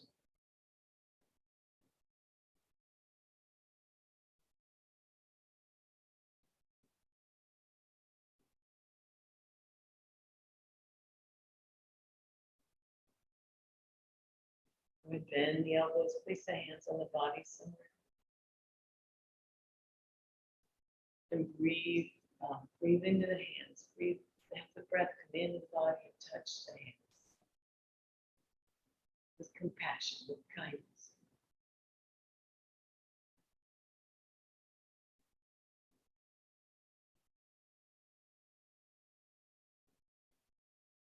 Now, if you're still in Setu Bandh, you can take a short Shavasana. There's no reason to sit, to come right out of that. If you've been in Shavasana, you're going to roll to your side, bend your knees, roll to your side. Go slow, take time. Have this be the transition back into the world, right? So you don't want to just jump back into it. If you're just coming out of Setu Bandh, you can rest flat on your back for a moment and then come to your side, but be on your side.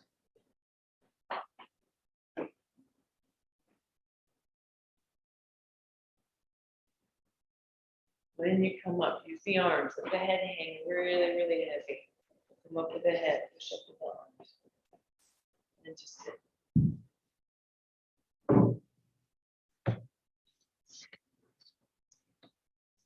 Take the arms out to the sides, envision some energy, some light that pass from palm to palm. Take the arms up overhead, draw that light together. Bring it down for the mind, the heart, the body, passion, kindness, and joy, and with so much gratitude. Thank you all so much. Namaste.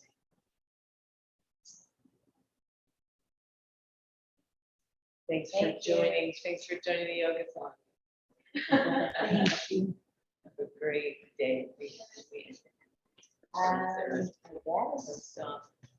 Thank you, everyone, for joining. We will end the meeting. Hey, Victoria, for joining us at the end. Nice Thank to you see all you. for joining. It was great having you. Hey, And, Thank if you're you. planning to donate, don't forget Wow. to do so. And hope to see you in Hey, person in studio. wow. Look, That was- everyone commuted from the okay. South Bay. Thank you all. Goodbye. South Bay Thank Commuter you. School. Thank you. Thank you. Oh, hi, Elizabeth. I can finally Hey, see people. hey, Roberta. Hi, Victoria. Hey, look who, I can't believe, look at